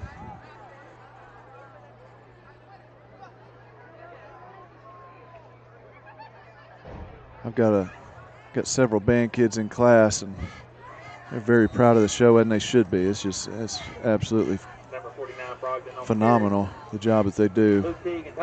Seems like they have a little different twist to that every week, and Gilmer was impressive too. Their band didn't look like they had that big in numbers, just kind of looking at them from over here on the sideline from when they're up in the stands, but man, they put on quite a show as well. It was really good. Both teams did a great job there, both bands. So third down here, third and about 5, maybe a long 4. Generals defense looking to get the ball right back to Hanson in the offense, and Gilmer's going to jump. It's going to make it 3rd and 9. Gilmer a little impatient there on that far side. Yeah, they seem to be in this down and distance a lot on 3rd down. They've been 3rd and 9 or 10. It seems like virtually every possession. Save one maybe when they had that nice long drive there before the half, but pre-snap penalties are killer. We've done it. We've had them all year, and tonight's been, we've kind of shored them up a little bit, but Gilmer's shooting themselves in the foot a lot. It's been pretty clean for us tonight as far as penalties go, and Gilmer just struggling. Seems like when you're struggling, sometimes you can't get out of your own way a lot of times, and it's hard to overcome mistakes when you're not extremely powerful or talented anyway. So 3rd and long. Smith with nowhere to go. We're going to sack him. Yeah, Jeffrey Curtis blitzed off that right side over there and was unblocked, and their quarterback Smith didn't really have a chance. He rolled kind of right into it. It's lucky it wasn't really a big hit for the quarterback, because Jeffrey was right there. He could have taken a handoff from him and scored if he had given it to him.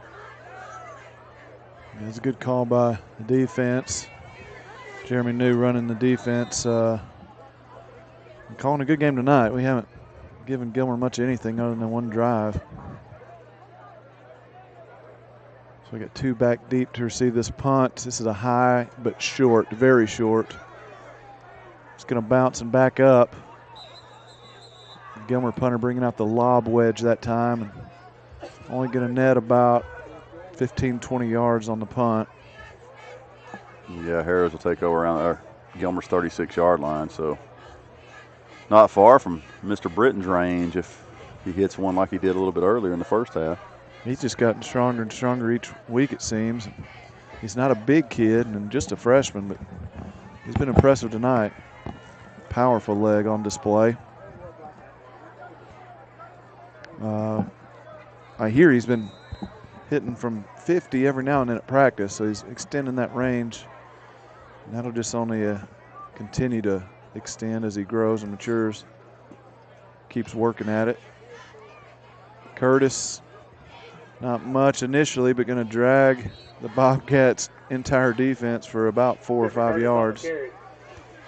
Yeah, their number 78 just picked up one of our blockers or running backs there and just threw him to the ground. It could have been like a defensive holding there. It was almost could have been a personal foul. I didn't like the way that went down there. I don't know if they had something going on earlier, but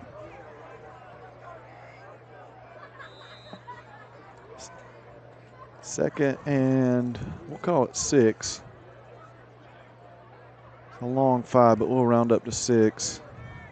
3 receivers to the near side. It is Curtis in the backfield. Hanson in the pistol.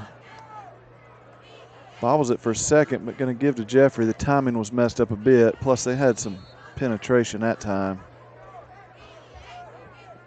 Yeah, tempers are getting a little thin down there in the trenches. Another little fracas breaking out after the whistle. Referees need to kind of get control of this. He's in the huddle now talking to Heritage. The white hat is. That time Jeffrey was basically surrounded as soon as he got the ball, but somehow still makes a couple yards out of it. So 3rd and 4. Generals heading northbound down Jeff Sims Field. Going to give to Curtis.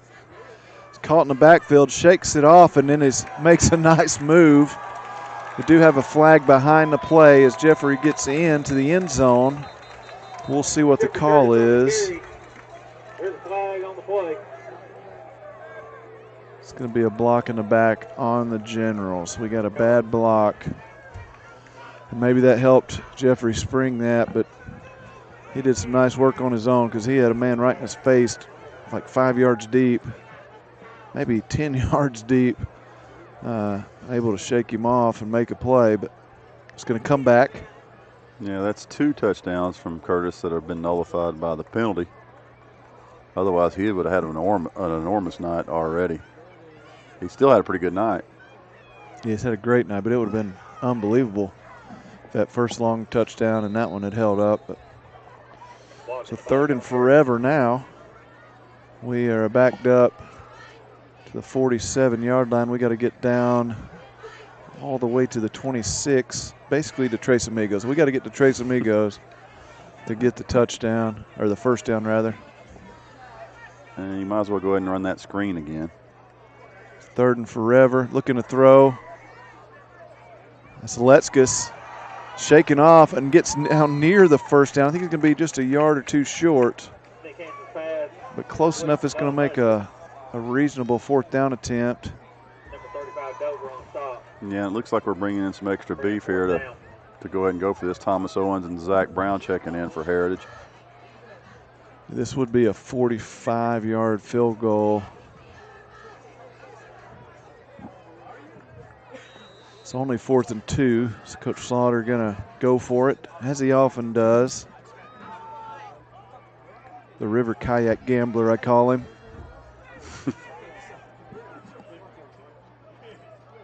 Pete Pageant in motion at the fullback. Give to Jeffrey. He's got the first down.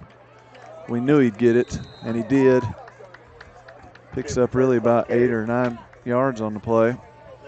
Yeah, got a nice shove from Noah Sims there to give him about an extra 4 yards, as if he needs any more muscle behind him. Noah pushed him forward there for a little more.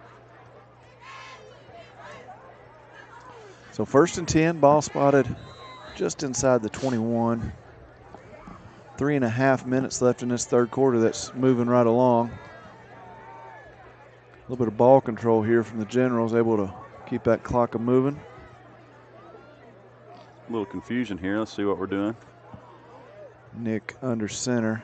Bring Pageant in motion again. He slides to the right. This time we do hit Pageant on that same play we ran earlier. It's going to be complete. He's going to go out of bounds short of the first down, but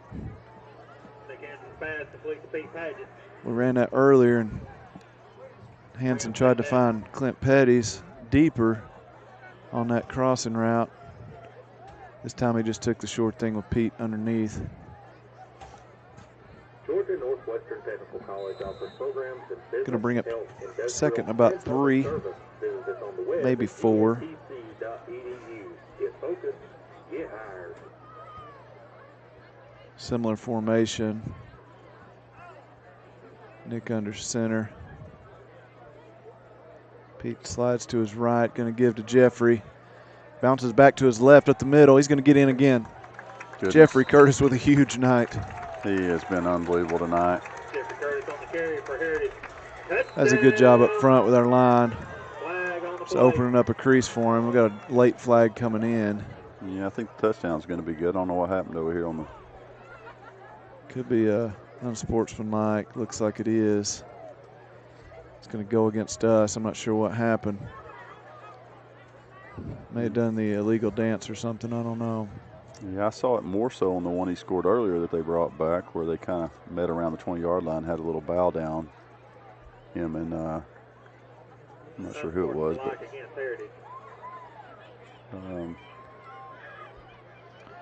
I'm assuming the touchdown was good.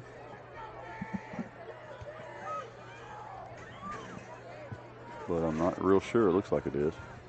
Probably assess this on the kickoff, I guess. So Generals offense just unstoppable tonight. Bobcats have no answers for Jeffrey Curtis, Nick Hansen and company.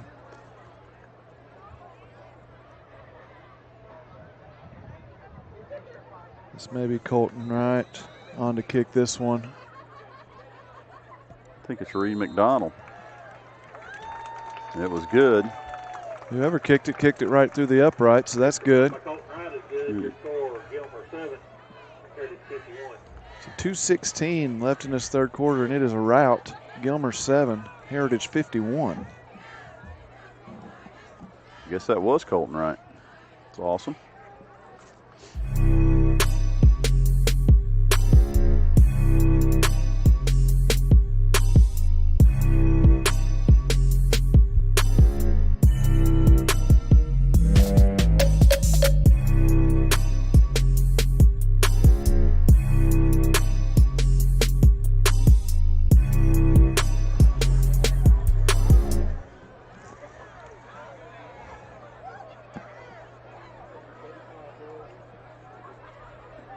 Generals offense comes out the second half, out of the locker room, and just nothing stopping them.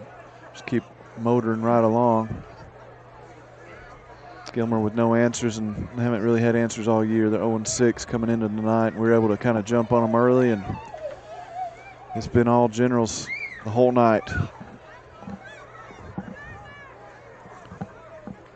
There was some kind of unsportsmanlike there on the last touchdowns. Coach Slaughter and Coach New going over to get an explanation from the referee during that break. High kick this time. We're kicking it from further back due to the penalty. Gilmer looking for a crease. He's got it. We're going to chase him down, though. We grabbed him by the horse collar, didn't tackle him by the horse collar. We just kind of caught up to him. I don't see any flags on the tackle. No, really close, though. Clint Petty's there. 23 Ledford on the return. It was Donnie Ledford for Gilmer, who just about broke that one for a touchdown, but we were able to catch him from behind. Sure did. He made a couple of good moves and got toward the middle of the field. I thought he may go there, but kind of had a little surge there to stop him there with a last-second tackle. Again, Clint coming in to the night, second on the team in tackles, and just adding to that tonight.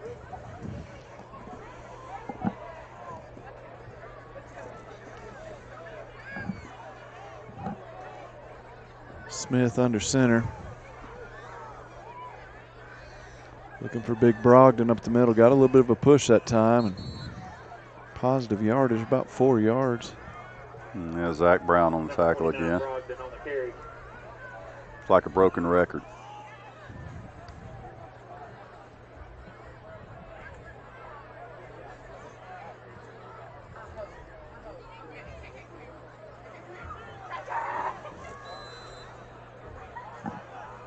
So 2nd and 6. Less than a minute to go in the third quarter.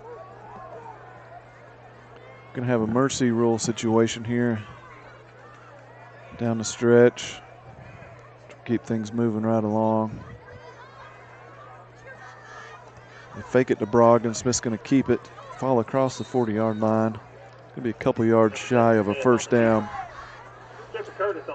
Yeah, Curtis and Brown on the tackle again. They've had a great night. Jeffrey obviously on the offense, but he's played pretty good in the linebacker position as well, and Zach's been there all night too. That will run out the third quarter. So General's going to move down to the far end of the field, switch sides, take a quick break here. Your score after 3, Gilmer 7, Heritage 51.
3rd down and 2. You can see the sticks across the way. Bobcats looking for anything positive here this 4th quarter. Give up the middle to Brogdon. No, Smith keeps it, and he's gotten loose. We're going to try to catch him, and we will not. He's going to get all the way in for a Bobcat touchdown. He faked me out and kind of faked our defense out a little bit too. Once he got in some space, man, he was pretty quick. Yeah, he's really fast. He's had a couple of those plays tonight where he's kind of waited really late to pull it out of the running back's chest, and the times he's done it's been pretty successful. Kent and Aaron made a valiant attempt to stop him out here in the corner right about the 5, but he was just too fast for him.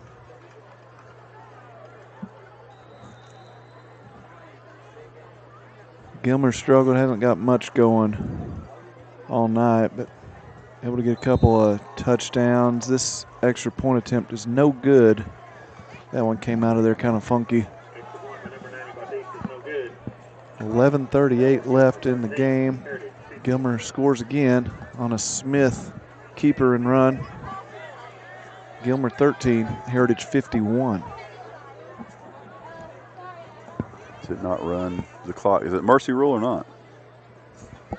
I guess not on the score.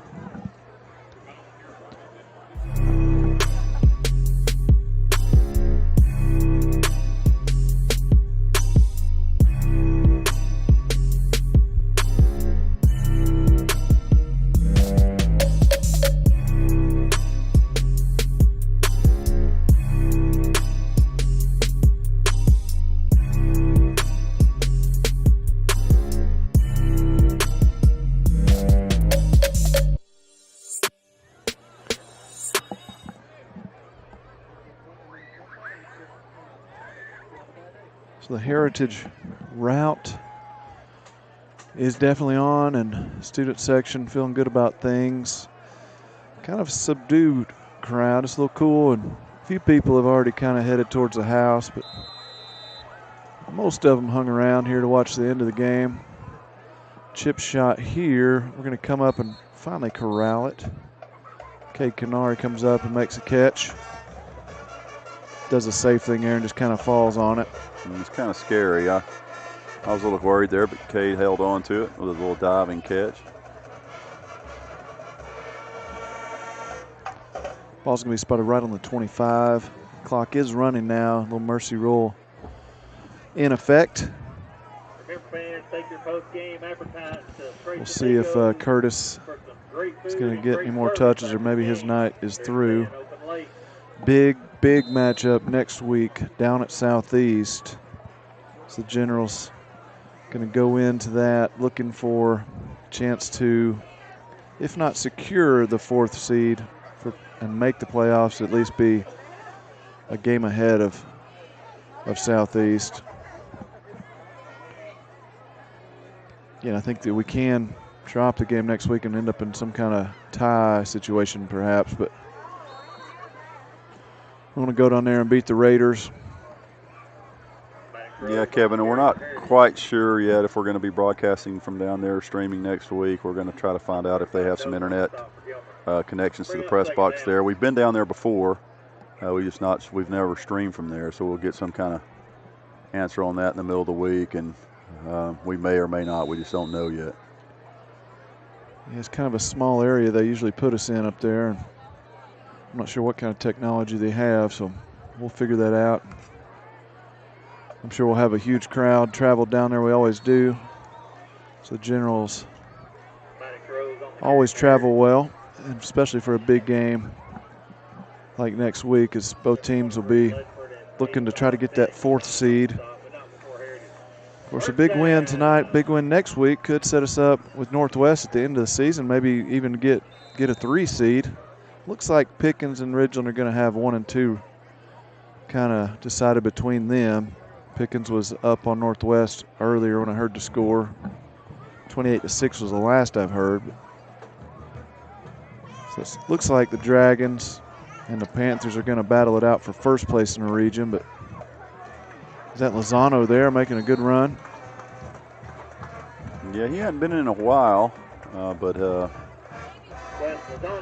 early on in the season he had some pretty good carries for us. It's a nifty run there. Another big hole by our line, giving him some space. West made 2 of the biggest plays of the night against Lafayette there. In the end, he knocked down a pass that would have tied the game in the end zone, and then he recovered the onside kick for us to secure that victory.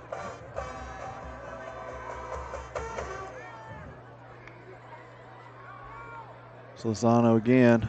Oh, man. Looks like another face mask. Flags coming in from every which quadrant of the field. Yeah, that's 2, and I think they're all 15 yards now, but those were no doubt 15 yards even back in the day.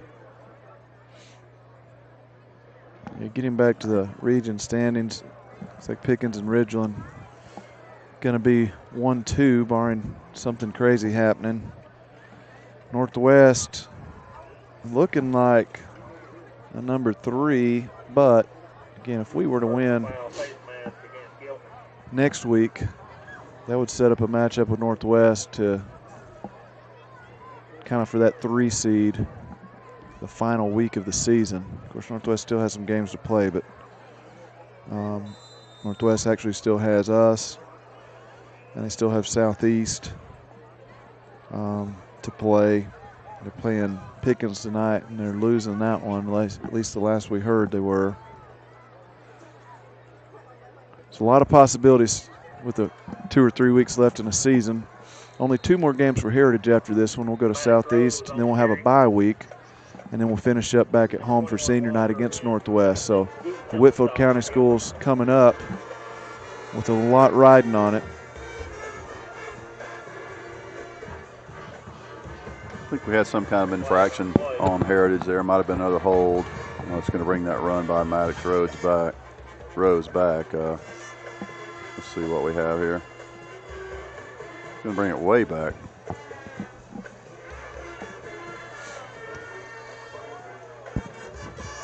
Coach Slaughter and the referee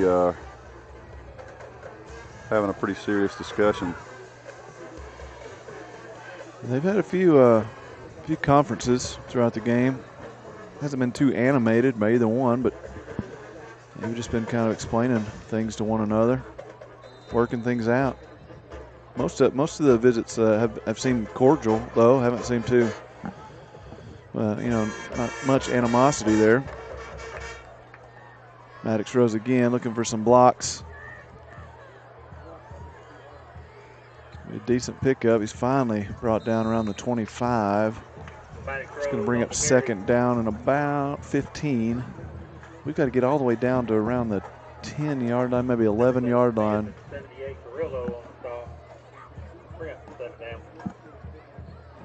7.5 minutes left in the game. Getting the clock running. The mercy rule in effect. So we got a couple new receivers in here. It looks like Canary, Dylan Bryan, and Jackson Martin down here on the near side. Uh-oh, Hanson and Lozano going opposite directions. Hanson's going to tuck it and just go out of bounds. Yeah, smart move by Nick there. Either get down or get out of bounds. We don't want to get him hurt.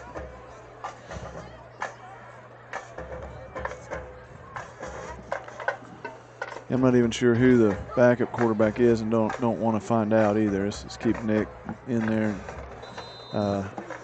these last couple games. Of course, it wouldn't be a terrible idea to get somebody in there and get them a little work here these last 6.5 minutes, but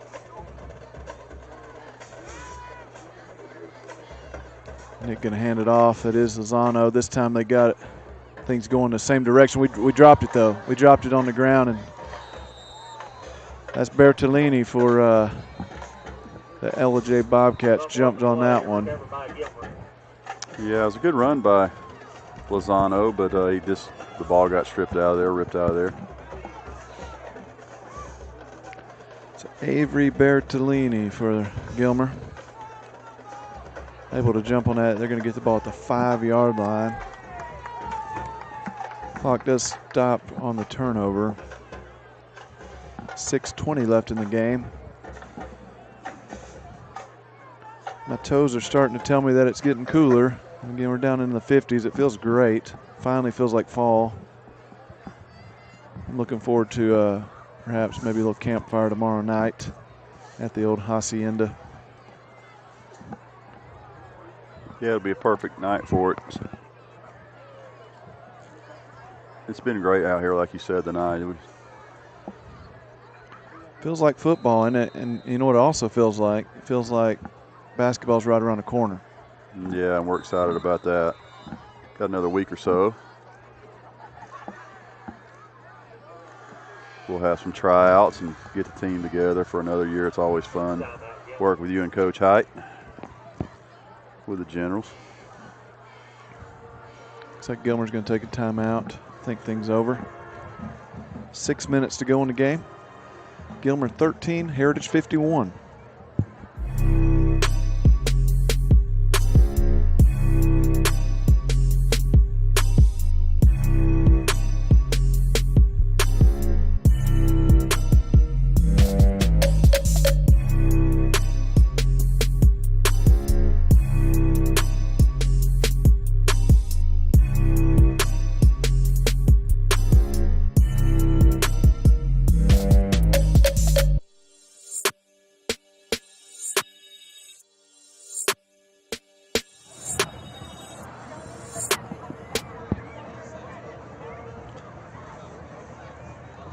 All right, so we got a few new numbers out there getting a little playing time.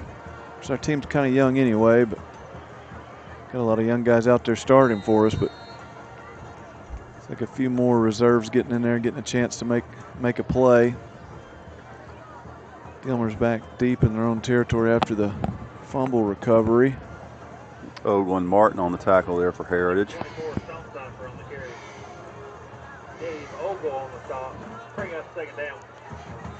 7 yards there, so 2nd and 3 coming up. Again, we'd like to wish the volleyball team good luck for tomorrow's region tournament. Already won their first round game, I think that was Thursday. So they'll continue that tomorrow. It is a double elimination affair down at Southeast. I think they play at 10:15 if I'm not mistaken. So if you're in the Dalton area and don't have anything going on, go down there and support the Lady Generals volleyball team. And we got softball playing again next week in the 2nd round of state. Cross country will get things going with their region and all that coming up the next few weeks. Both teams having a pretty good season for Coach Wynn. Yeah, and the competition cheerleaders at Kennesaw Mountain tomorrow as well. They're going to be in action. Yeah, they've got a few more weeks. I think their region is towards the end of the month. Actually, maybe into November a little bit for their region and state. So they're having a pretty good year, getting things going. Very talented squad again with the cheerleaders. Coach Burkett leading them in the battle tomorrow.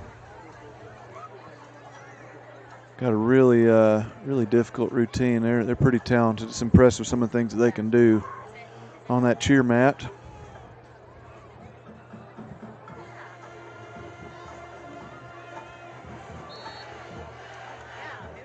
I'm sorry there. I had no idea who had the ball. It looks like 24 for Gilmer. Ended up with it. Didn't get anything. They went backwards a little bit. So 3rd and about 12 coming up. 3.5 minutes left in the game.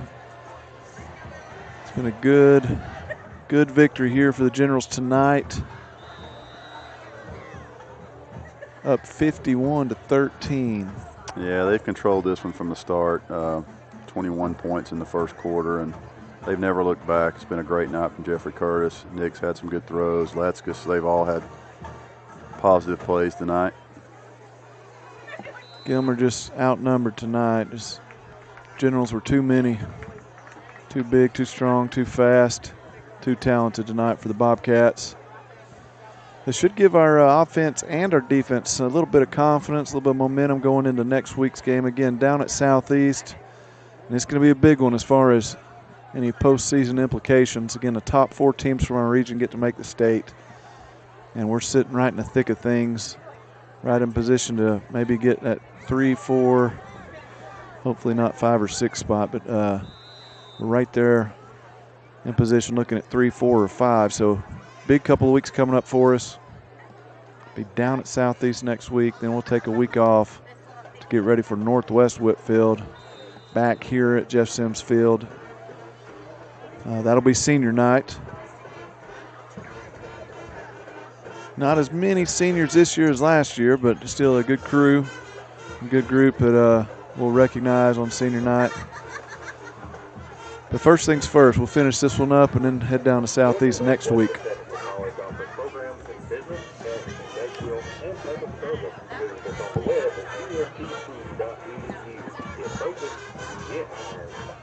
Hanson's still in the game for the Generals, but I think all he's going to be doing is handing the ball off here last couple of minutes, or last 2 minutes or so. Also like to wish good luck to Heritage Middle School football. They had a big playoff win last night. So now they're going to host Lafayette next week in the championship game of the NGAC. So Coach Edwards and his staff and the Generals looking for a championship next week at home. That'll be Thursday. Expecting a good crowd out there for that contest. I think we beat Lafayette Middle earlier in the year, but it was a fairly competitive game, so it should be a competitive championship next week. I hadn't had a chance to get over there this year. I've been over there in years past. It's always fun to go there and watch the games, and it's good to see they're having a good season. Yeah, a couple of our basketball players over there, Swope and Trevelyan, had big years. A couple other big-time playmakers on their team too, so they've had a good year, trying to cap it off with a championship. Well, I hope they get it. They're two good kids, and we've worked with them a little bit, or I have anyway, and they do not like to lose, those two. I know that. No, they're competitors. 50 seconds left in this one. Gonna try to cap this thing off with another play or two. Second and long coming up. Wouldn't expect anything too fancy. Just hand it off and get out of here with a big victory tonight.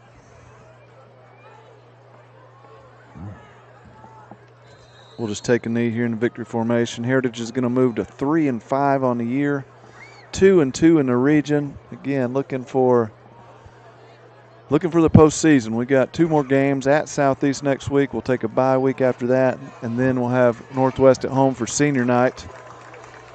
So come out, support the Generals these next few weeks as we're trying to make the state playoffs and finish strong. Big win tonight, a strong showing.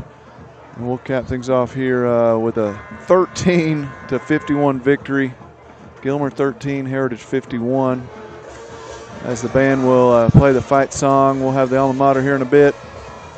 And again, we may or may not be streaming next week at Southeast. We're going to find out some information from them about what they can support down there, and hopefully we will. We'll just find out what's going on and hope to see you down there to watch the Generals live and in action next week. This is Kevin Terry with Jeff Green signing off here. Thanks to our crew, Jeffrey Polly, Camden Green, Carson Green, Matthew Swanson running the camera for us, Cooper Terry, Cameron Smith, a big help and a great job tonight. And I'm going to sign off here. We'll see you next week. Go Generals.